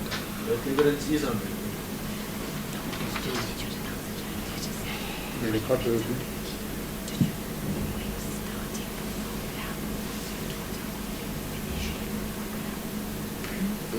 I want to clarify this. Let me rephrase, my lord. When you pick up the keys, were you finishing your lab, or were you starting your daughter's? I was finishing doing my last lap for my daughter's 5 case, which was the 4th lap. It's a court Uma process. ngangixoxisela lana ma udobha namakhiya lawa ne-cellphone ubowuqala noma bowuqedelela No ilab further yendodakazi noma eyakho uthi mina mangidobha lamakhiya lawa ne-cellphone ngangiqedelela ilab yendodakazi yami ama-4 lab lawana ukuthi ngenze u-5 kilometer. Jacobs, is there anything with regards to this issue regarding the No thanks, man. accessibility of the law? No, thanks, my Lord. Thank you for your time, sir. You are then excused. Thank you, my lord. My lord, I have a second witness to call. I just wanted to know from the court, I think there was an agreement that we're not going to adjourn for tea or lunch. We'll adjourn totally at 2 o'clock. We said 2:30 we will adjourn. 2:30. It's now 10:30, so we have to start an hour later. I have no. In that case, state call. The issue of the face, my lord, can she also not be shown, please? Perfect. The media houses, please refrain from filming the press of this witness.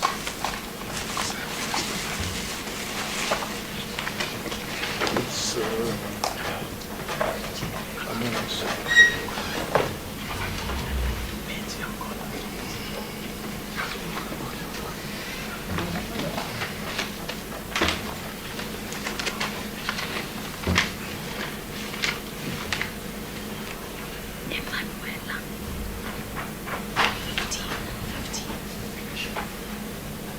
my lord, this witness is number 15.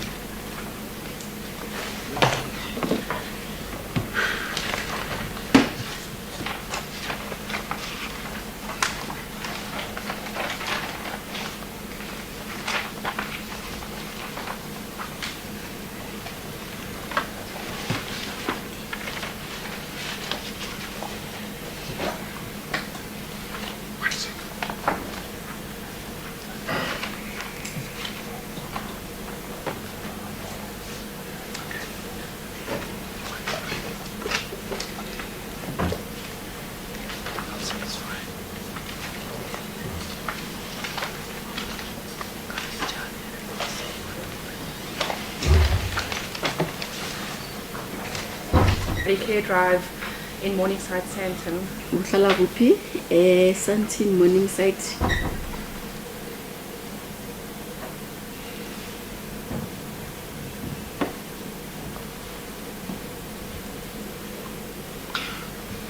On the 29th of October 2023, where were you employed? I was at the Sandton Sports Club. Can you raise your voice a little? Sorry. I was actually at the Sandton Sports Club. Nge-29 zaka October 2023 bosebenza kuphi? Uthi Sandton Sports Club. Ma'am, on the 29th of October 2023, in the morning of that day, where were you? At this, I was actually at the Myron. That was actually at the Sandton Sports Club. Ngalelo langa lelo ekseni le 29 zaka October 2023 bokuphi? Uthi kahle kahle bengikhona lapha yana kuMyron Sports Club. What were you doing there? Boyenzani lapho? I was the run director at the Myron. Yimi ngangu director we Myron. Noma ohambisa lelo hlelo lelo lika Myron. And then what time did you get there? I arrived at 10 to 7. Ufike ngoba ngisikhathi lapha yana uthi ngo 10 to 7.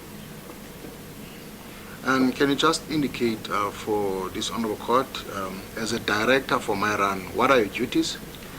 Duties is to unlock the facilities, make it available to the runners to be able to run through the course, to ensure that everything is in place where it needs to be, set up the equipment for the day as well, to also be there for new people for registration, and also to see the runners when they arrive and be there during the duration of the course and to ensure that everything basically runs smoothly. Kahle kahle wena umsebenzi wakho yini khona lapha yana club in Morningside? Uthi mina ngilapha yana njengomhleli wale uMyron noma ohambisa uMyron, ngiba khona lapha yana ukuthi ngivule ukuthi abantu abazogijima bathole kuvuliwe, ngibeke izinto zonke esisetshenziswayo ngizibeke la sifanele zibe khona, ngizibeke ngomumo nabafikayo bazobhalisa ukuthi ngibe khona babhalisayo nalabo abafikayo ukuthi yonke into esetshenziswayo lapha yana noma yini ibe iluleme for wonke umuntu ozile ozoye kuMyron. On that day, what time did you set up for Myron program? After arriving at 10 to 7, I would have set everything up by latest 7:15. Fikeni kwakho ngalelo langa lelo ululamise zonke izinto ngobani isikhathi bathi set up uthi njengoba ngifika ngo 10 to 7 lapha yana ngiye ngayenza set up yami lapha yana ngabo 7:15. Who were you with at the time you were busy doing the setup? I initially arrived with one volunteer called 𝐬𝐻𝐴LTON, who I collected along the way to the Myron and was with me during the unlocking of the facility. And once I arrived on the other side at the gym where the parking area is, I was then also met with Betsy and Mark, also volunteers, to assist as well. Uthi wena bonobani uyenza isetup yakho lapha yana uthi ngifike lapha yana nomunye ovolunteera lapha yana ku-𝐿Tini njengoba ngimthole lapha yana endleleni. Masifika lapha yana sivula benginaye yonke into sibeka ngomumo lapha yana njengoba sifika nalapha yana ejim benginobhetsi no Mark. So what did you set up that day? That day we set up, we call it pods, 3 timing machines, and cones for the finish where the runners would actually finish their race, and that was it for that day. When yini oyisethile ngalelo langa leliyana uthi siyobiza ama-parks lapha yana nama 3 timing machine ukuthi abantu mabafika lapha yana bathola iyonke ime ngomumo noma beqala noma beqeda lapha yana. Do you know how many people were participating on that particular day? Including the volunteers, there were a total of 8 people. Ingaba wazi ukuthi abantu abe-participate noma bekuyingxenye ye-Myran ngalelo langa lelwana bebayingaki uthi mangibala wonke umuntu nalo ovolunteerayo besiyi-80. Are you in a position to tell the court all these participants by name? Excuse me? Are you in a position to tell the court the names of these 8 participants? Can you tell this court regarding the path where this Myran was taking place? Just describe for this court the path. So it would start on the one side of the sports club where the gym is situated, and the run would actually then commence through the bottom area, through parking, and then onto the cricket field, and you would commence through to the back section where there was a servitude, or like, I would say it was actually behind like a hill that you would run through, and you'd exit through the pedestrian gate on Olympia Street, and then turn right into, I cannot recall the street's name now, sorry, but to commence down towards the start or the entrance of the Sandton Sports Club, and then go towards where you would actually initially start the race, and then do 4 rounds like that.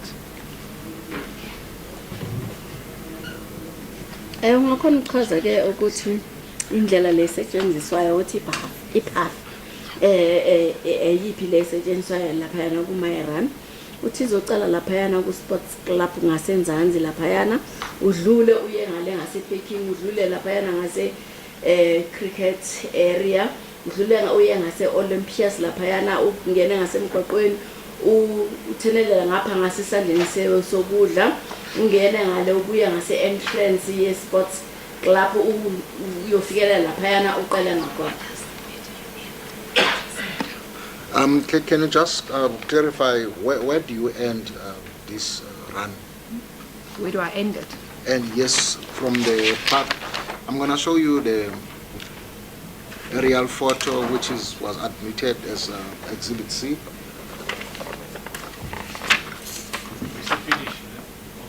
It's where the start is, so you would start, you'd finish where you actually started as well. Uqedelela kuphi i-race yakho noma i-run yakho uthi la uqale khona kula uzoqedelela khona i-race yakho. I want you to mark it with a pen. Y1, the start of the race, and the end must be Y2. I'd just like to inquire, why is that necessary? Because the start and end that was indicated by the previous witness is not in dispute. So perhaps you can just leave this witness and ask her whether those markings are in agreement with what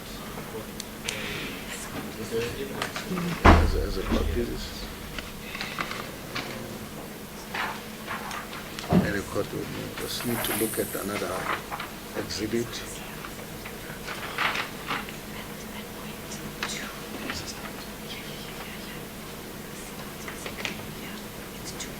Can you confirm that the start of the race is 2G from the aerial map? That was not, the start was more or less was indicated with The green. indicated, Green. now the start was Green. not, and it was where 2D That- top, looking at it from our vantage, just to the right of the arrow, where the That's correct. That's correct. confirm that that is. Yes. And then can you, Inkantolo chabo awudingi ukuthi uzomdwebisa laphayana njengoba ufakazi odlulile adwebile ukuthi uqala ngakuphi ingabe iseduze nalaphayana kuma ke khona umdwebo loyana ngasiduze ne2D uthi yebo kunjani kula uqala khona. is it correct that it was running clockwise? People were running clockwise. That's correct. Thank you. Kuyiqiniso ke ukuthi abantu mabagijima bayibhoda ngaliya abazi ngayo ngapha uthi yebo kunjani. What time did this my run started on that particular day? After I set up 7:15. I-race le yama-run icale ngoba ngesikhathi uthi emva kokuthi ngihlele yonke into ngisetapile 7:15.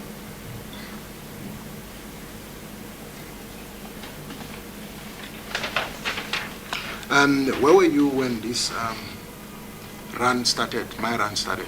Where were you? At the start. Wena bowuphi mayirani mayiqala uthi khona lapha iqala khona estart. What were you doing at the start? I was there to welcome all the runners that arrived that day. Wena boyenzani khona lapha yana ku starting point lapha uthi mina bengikhona lapha yana ukuthi ngizohlangabeza abantu ngibamukele laba bafikile bazo egijini.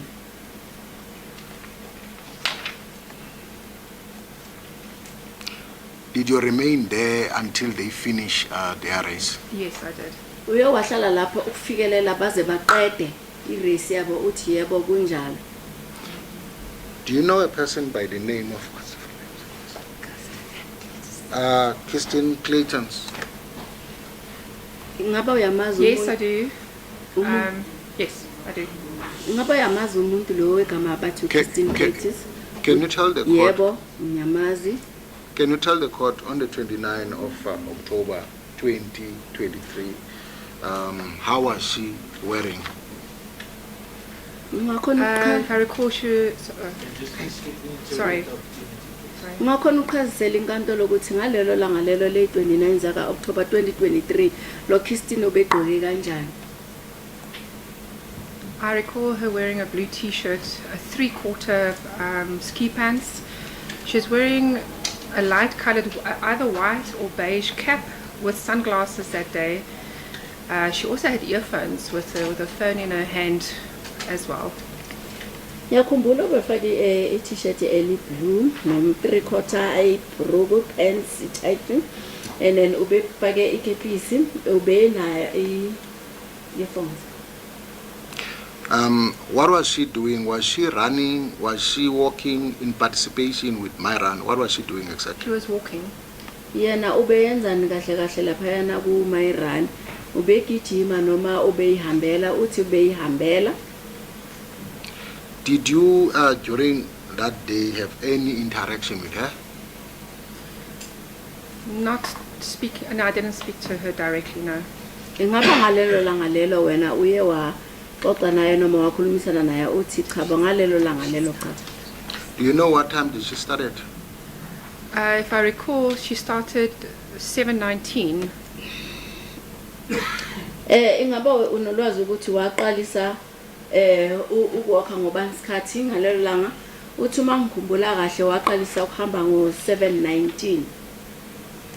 How many laps did she complete on that particular day? The last time I saw her, she done 3.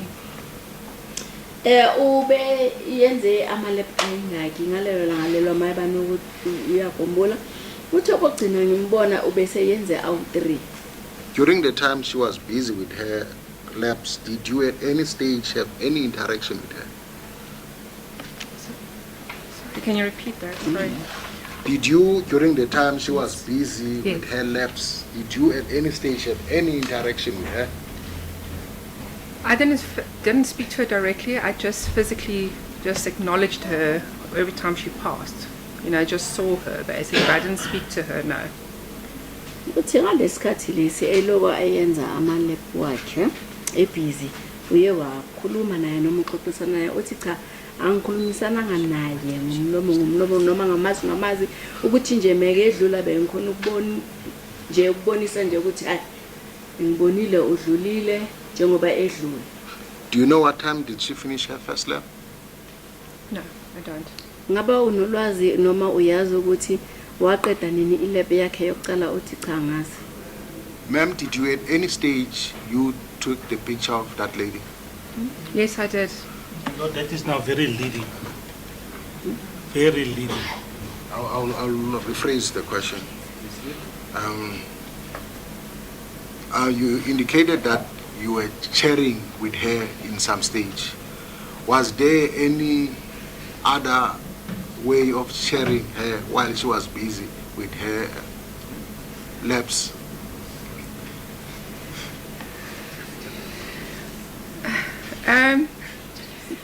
can only acknowledge that I actually saw her during the course of that time, but didn't like physically actually have a conversation or speak to her during that time. uthi ngalelo langa lelo njengoba chazile ukuthi cha njengoba edlula ayenza ama lab ukhona ukumbonisa ukuthi cha ngokubonile udlulile yoqala yesibili yesithathu uthi cha angikhulumanga naye ngalelo langa lelo ngomlomo ukuthi ngikhulumisane naye nje ukuthi ubona nje ukuthi ama lab nyawubona uyawayenza. Did you know her before the 29th of October? I have seen her there, but I didn't know her name before that day. Ngabe bomazi before le 29 zaka October. Uthi mina ngimbonile lapha yana ngaphambilini kodwa bengazi. Will I be correct to say that she was a regular then? Yes. Ngizobe ngaphosisanga mangathi behlala ekhona zonke ikhathi lapha yana uthi yebo. Ma'am, on the 29th of October 2023, there was an incident that took place which led for you to be in this court today. Can you please tell the court what happened? During Just before you proceed, Yes. please take it, sir. We will taking notes and we Yeah. will give the interpreter an opportunity to interpret. during the duration of the race, Mark, one of the volunteers, he found a set of keys and a cell phone alongside the route and brought it to myself. And initially, uthi nge-29 zaka October 2023 khona isigameko esiyenzakala laphana. Isigameko lesi siyenza ukuthi uyithole ufakazi la enkantolo ungakhona ukuthi uqhazisele kabanzi ukuthi kuyenzakele ngalelo langa lelo. Uthi yebo, uthi ngalelo langa lelo ngalesikhathi abantu bekhona laphana bebhizi begijima lapha yana. Omunye wovolunteera uMark wewadobha amakhiya no cellphone waletha la kimi. Did he indicate where did he found these keys and the cell phone to you? yes, he did. Uyawaqhaza ukuthi amakhiya lawa ne cellphone uwathole kuphi uthi yebo ngiqhazisele. Where did he found those keys and the cell phone? On the opposite side of the Sandton Sports Club, on the, I don't know if you'd call it, the pathway leading to the small pedestrian gates. Uthi uqhaziselile yebo ngakuphi uthi ngale opposite le ngase sports center akulapho angazi ngayibiza kanjani uthi ngale kumgwaqo lo hamba abantu umgwaqo lo mncane pedestrian. Do you remember what time did he hand over these items to you? It would have been, I cannot actually give a correct time. It would have been after 8 o'clock. Ngabe usakhumbula ukuthi ulethelele impahla le noma emniningwane ngasikhathi sini noma ngasikhathi bani uthi angeke ngikhona ukuchaza isikhathi ngqo kodwa kwakuse ukudlule u8. At the time he handed over these keys and the cell phone, what exactly did he say to you? He found the keys alongside the route while he was running, and he found them laying on the ground. Uma kulethela lamakhiya lawo no cellphone uthe kahle kahle uwathole kuphi kanjani uyachaza ke ukuthi uthe amakhiya lawo ne cellphone uwathale lapha yana emgwaqweni uthi route lemgwaqweni lo mncane ngalesikhathi yena egijima. And then after you received these items, what did you do? I initially thought they belonged to Mr. David Drake. Emva kokuthi uthole lamakhiya lawa ne cellphone wena uye wayenzani mina ngiye ngaqabangela ukuthi mhlambe esigaba bu David Drake. He had actually fallen alongside the route at one point, and I thought that perhaps he had lost his car keys and cell phone during that fall. Uye wawa ngesikhathi lapha endleleni njengoba egijima so mina ngiyacabangela ukuthi mhlawumbe okungaba uye olahlekele amakhiya ne cellphone. And then what happened next? I approached him and asked if he'd lost it, and he confirmed that it didn't belong to himself. Ngiye ngaya kuye ngambuza ukuthi ingaba ukhiya lona ne cellphone okwakho ulahlile wathi cha wangicinisekisa ukuthi cha akusezami. And then what did you do after that? I actually waited for the rest of the runners to complete their race. Wayenzani wena emva kwaloko? Mina ngiye ngalinda ukuthi wonke umuntu noma bonke abantu bebagijima laphayana baqede i-race yabo. And then what time did they finish their run, all of them? It would have been approximately around after 8:30. And then baqede ngobani isikhathi labantu njengoba bagijima le-race yabo uthi laphayana kobo 8:30. And then what happened next? After they finish? So we tried to ascertain who was missing and who hadn't finished, because some people tend to just leave it immediately after finishing. And then kwayenzakala ngemva kwaloko baqedile bonke siye saphenyisisa safunisisa ke ukuthi ubani ongakaqedi i-race yakhe ngokuthi abanye abantu mabaqeda njengaleso sikhathi leso bavela bayihambela. What do you mean we try? We? What do you mean by that? Excuse me? Sorry? What do you mean we? We? I was actually with Elton, Mark and Betsy, together with them at the time. Okahle kahle usho ukuthi mawuthi siye uthi kahle kahle mina bengino Mark, uBetsy no LT. And then what happened next? We tried to find the lady's name that the phone and keys belonged to. Kwayenzakala ngemva kwaloko siye sazama ukuthi sithole igama lalowo wesifazane ukuthi amakhiya nefoni ukuthi esigaba. How did you know that it was the lady? Although her phone was locked, I was actually able to see an email address with her name on it. Wena uye wakhona ukubona kanjani ukuthi le mpahla lena eyomuntu wesifazane na?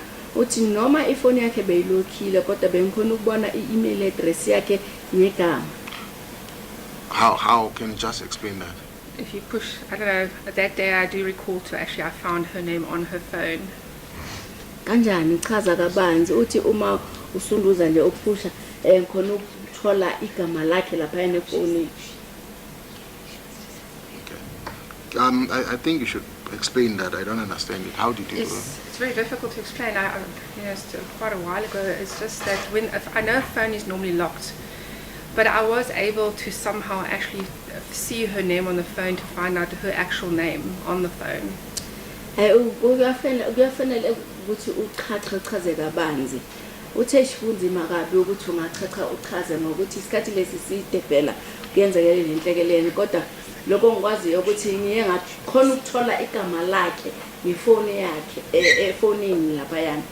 So what did you find on that phone, on that email you are referring to? I do recall that day that I actually figured out what her name was during that time that we were trying to find out who this lady was.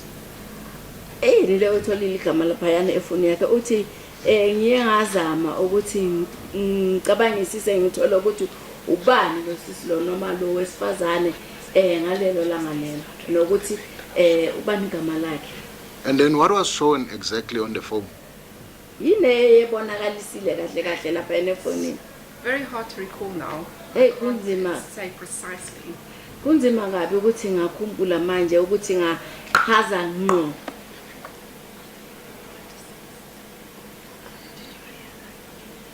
Record with me.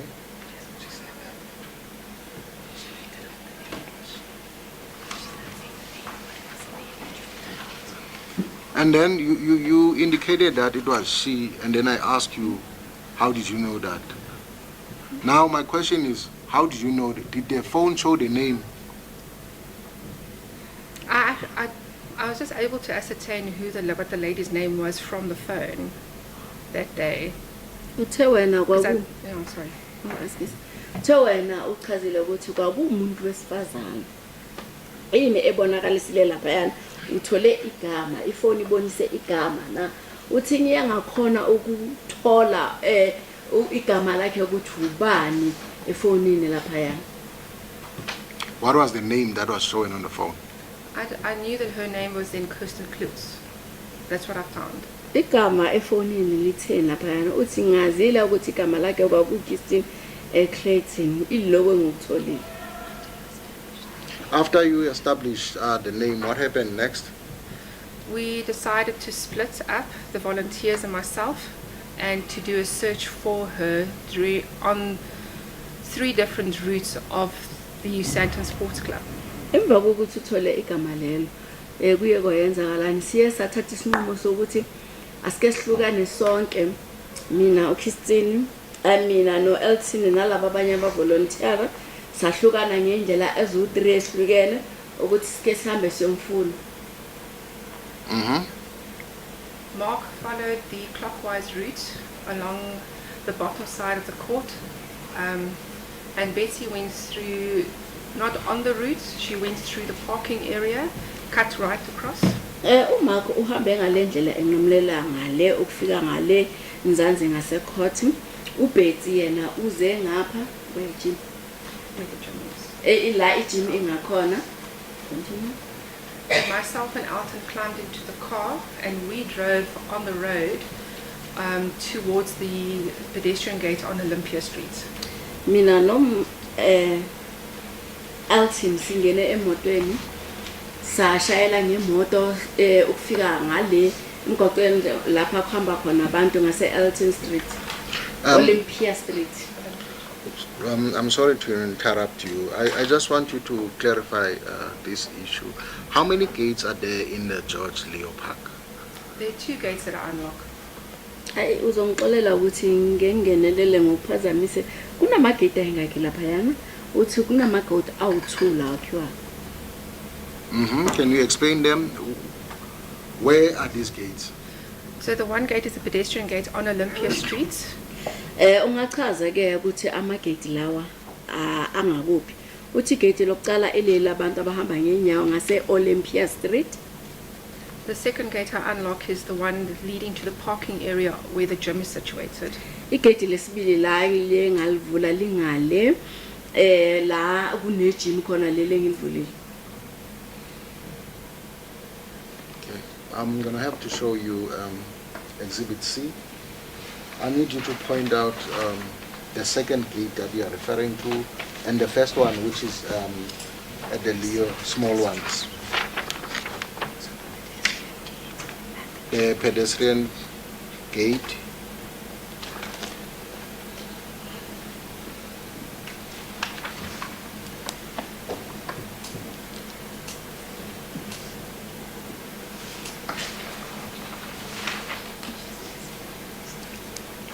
So the pedestrian gate is situated 2G.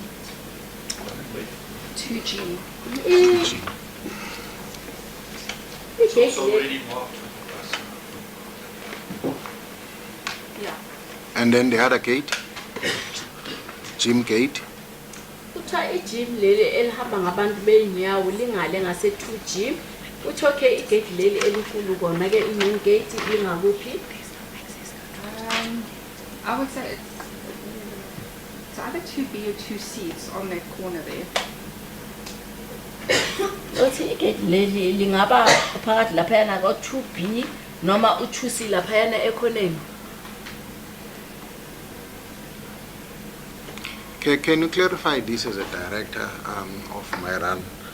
Can anyone have access to those gates, even if the person is not participating with my run?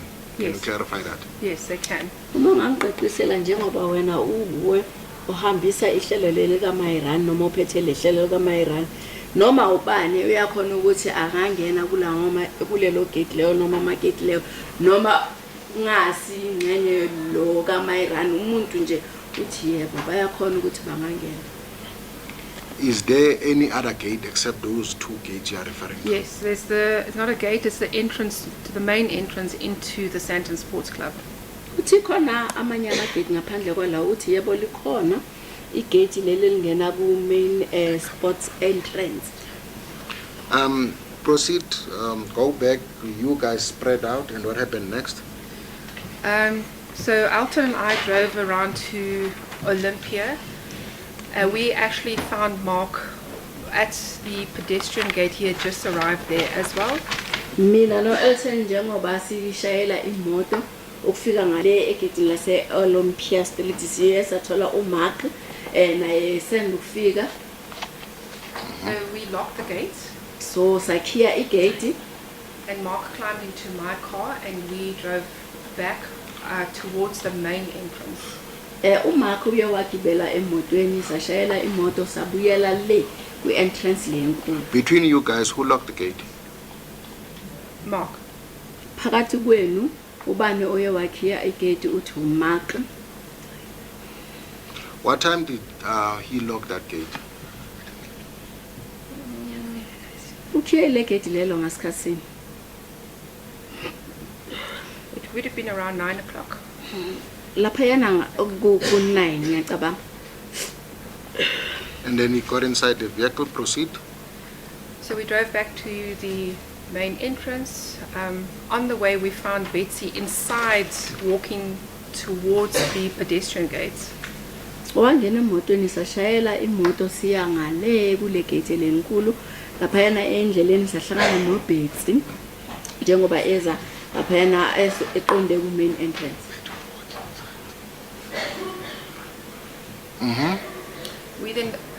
We actually motioned to her, or indicated to her, to turn around and to return to the main entrance as well with us.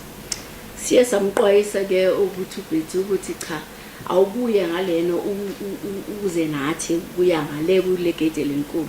Why did you indicate to her that she must go to that?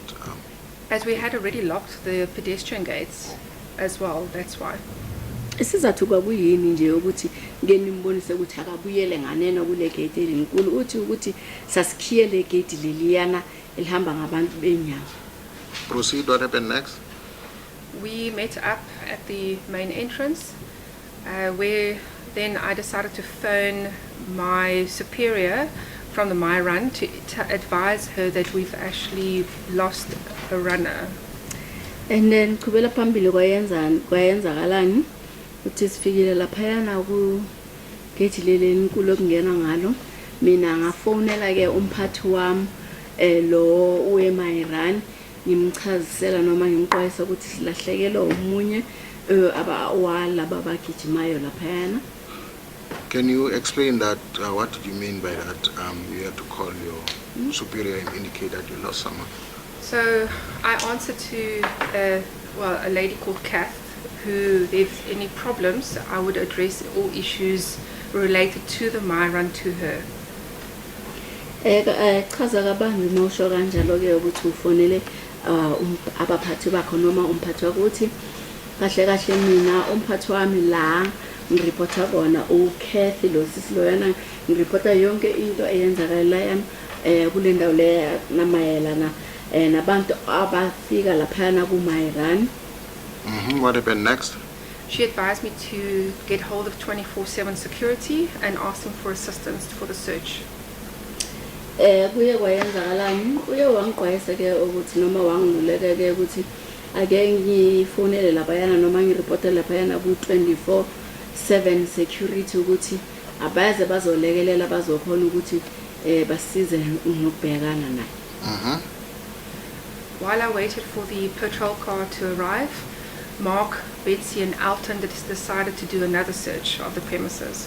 Ngalesikhathi mina ngisalindele imoto yepatrol ukuthi ke ifike uMark, uBetsy noElton bona bathatha isinqumo sokuthi abaphindele futhi kwesibili ukuthi bayozingela noma kuyofuna. When the patrol vehicle arrived, I explained the situation and showed him a picture of Kirsten to show them what she looked like, and I requested for assistance for the search. Imoto le patrol mayifika laphayana ngiye ngabachazisela ukuthi kuyenzakalani isimo sasinjani and ngababonisa isithombe saye uKirsten ukuthi basilekelele okufuneni kwalo Kirsten. Where did you get that picture of I her? took that photograph. Lesithombe lesi usithole kuphi yimi engithathe lesithombe leso noma engithwebule lesithombe leso? When did you take that picture? When she had done her 3 laps and she was busy passing me. Awusithathe nini noma uthwebule nini leso sithombe leso uthi ngalesikhathi ecedile ilap yakhe yesithathu? What did you use to take that picture? Highway P50 lights. usebenzise ithebula leso sithombe leso. Do you remember? Hawaii P30 light. Do you remember what time did you take that picture? Yes, I do. It was 8:05. Made a court vote. Uthi uyakhumbula ukuthi wasithobula neleso sithombe leso uthi yebo 8:05 ngalesikhathi sika 8:05. How many pictures did you take of her at that time? Sorry, 2. Wathobula ithombe ezingaki zakhe ngaleso sikhathi uthi ezimbili. And where were you when you took that picture? At the start. Wena wawukuphi mawuloko uthobula ithombe lezi uthi lapha qalwa khona starting point. With the leave of the court, I'd like to show her these pictures. Can you look at these 2 pictures? Are these the pictures you are referring to? Ngisaqala ke ukuthi ubheke ithombe lezi ezu2 engabe hizo le ithombe lezi okhuluma ngazo. Yes. Yes. Yebo kunjalo hizo ithombe lezi engikhuluma ngazo. I beg the leave to hand these pictures in as exhibit. Lastly, my lord, can you look at the photo and what is the stamp time on that those 2 pictures? The date and the time on those The 2 pictures. date is 29 October and the time is 8:05. Hayi ngisacela ke ukuthi ngakadluliselile ithombe le laphayana enkantolo ukuthi akubheke i-date ne-stamp laphayana ukuthi kwakuyinini uthi i-date 29 i-date nesikhathi kwakuyi-29 zaka October 2023 isikhathi is 08:05. At that time, you indicated that she had completed her third. Is that correct? Third. Yes, she done 3 laps. Uthi ngaleso sikhathi leso ingalesikhathi uKelly sekaqedile ama-lap okay amathathu uthi yebo bekayenza ama-lap awu 3. Let's mark it, so exhibit E, photo 1 and 2. The one without the smile, so to speak, is photo 1. And then I see there's another with the smile, will be 2. As a court does. Proceed. You show the picture to the security. What happened next? While I was busy with the security, Betty phoned me to let me know that she had found Kirsten Kluyts. Awuqhubela phambili ngalesikhathi usanikezela ama security isithombe ukuthi banisize uthi ngalesikhathi ngine security uBetty wangifonela wathi hayi simtholile uKirsten. What exactly did Betty say to you, ma'am? Kahle kahle yini uBetty ayichazile kuwe noma ayishilo? I can't tell you her exact words. I just know that she had found the body of Kirsten Kluyts at that moment. Angikhona ukuchaza ngqo amashi amagama wakhe awashilo kodwa nje uye wachaza ke ukuthi yebo sekatholile umzimba kaKirsten. Did she indicate where did she found the body of the deceased? Yes. Uye wachaza ukuthi umzimba kamufi uthole ngakuphi uthi yebo. Where, ma'am? Towards the back where the pedestrian gate is. Uthi kuphi le ngasemuva la duze negate yalabantu abahamba ngenyawo. And then what happened next? Myself and the security guards then went over to that area of the Sandton Sports Club. Kwayenzakala nemva koloko mina nama security sihambile saya khona ngale engase Sandton Sports Club.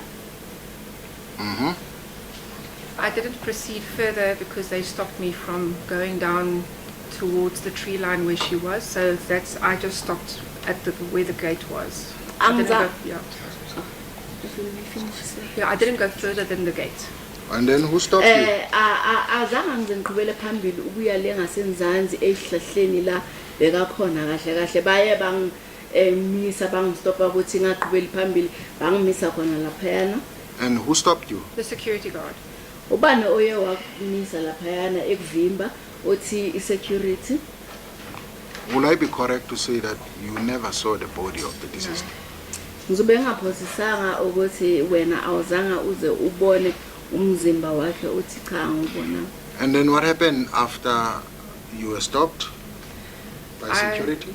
I contacted Kath from my run to advise her of what we found, what happened. Kwenzakala ngemva kokuthi usecurity kuvimbe ukuthi ungayeli le ngasemzansi uthi mina ngiye ngaqhumana noma ngashayela ucingo weMairani ngimchazela ukuthi isimo sinjani kuyenzakalani. What happened next? I don't recall 100%. I think the security guards then contacted the police to notify them of the situation.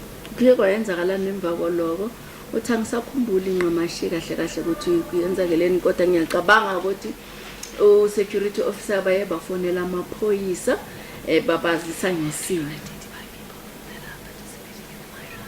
I just need to clarify this. As a director of my run, how do you identify the participants of my run? Many times I don't know their names. I just know them by their faces when they come. Ngisafuna ukwazi ukuthi njengoba wena uwumholi weMairani noma uwophethe lehlelo lelo kaMairani wena uwazi kanjani nokhumbula kanjani ukuthi abantu laba bafikile baba yingxenye yeMairani ubazi kanjani uthi isikhathini esiningi angibazi amagama wabo ngibazi ngokubabona ubuso babo. Besides their faces, is there any way of identifying them?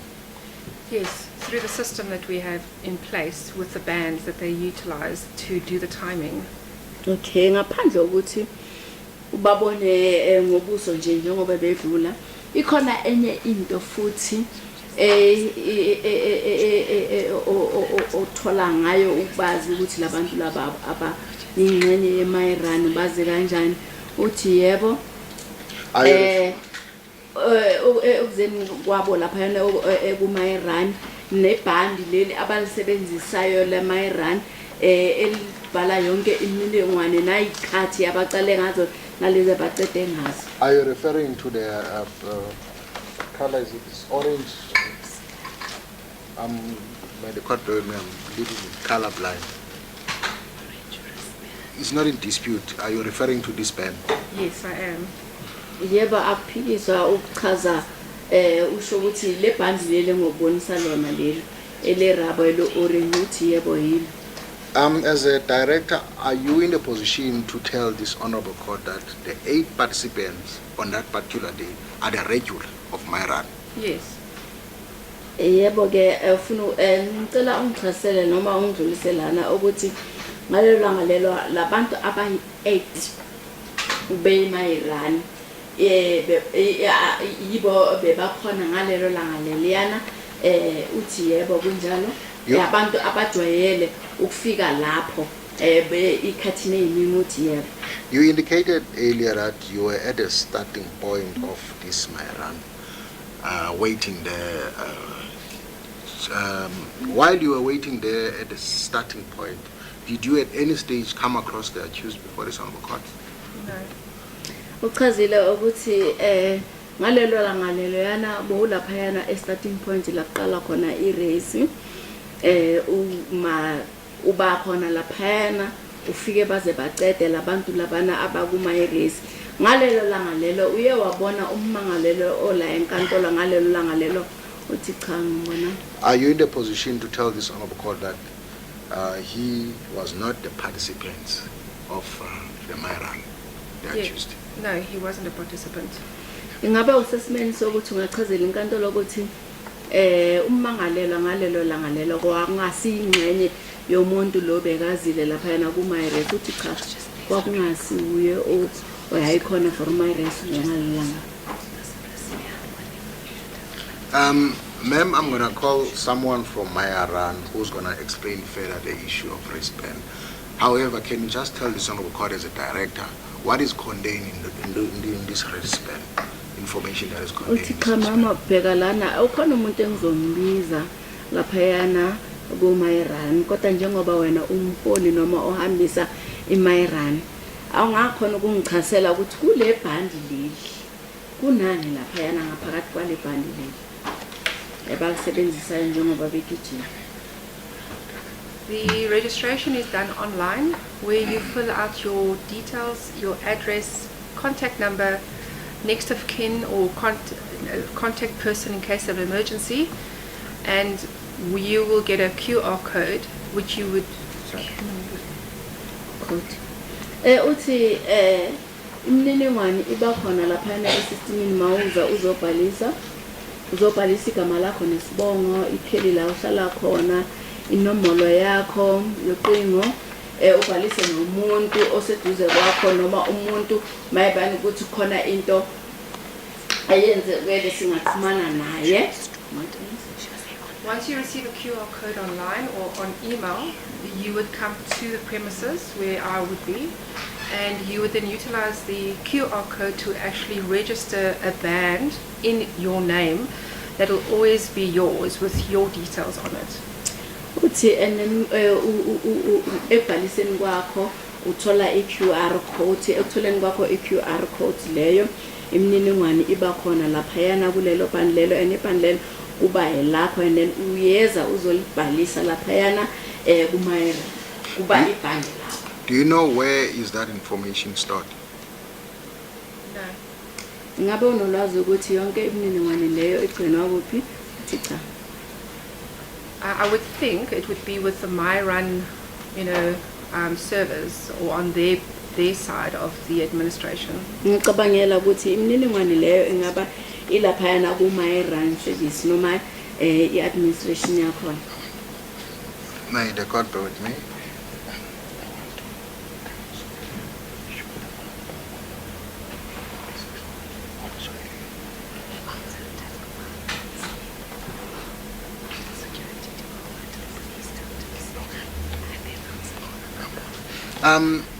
Since you are the director of MyRun, did you at any stage conduct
Thank you, ma'am.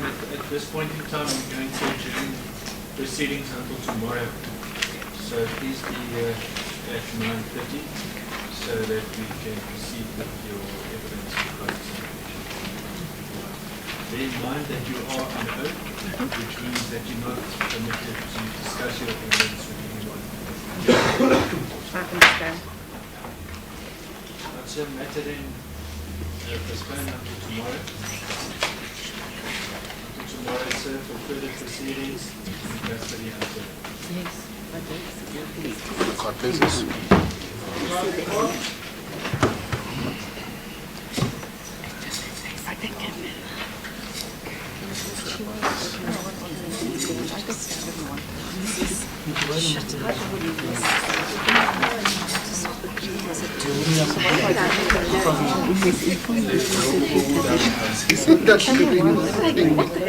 So we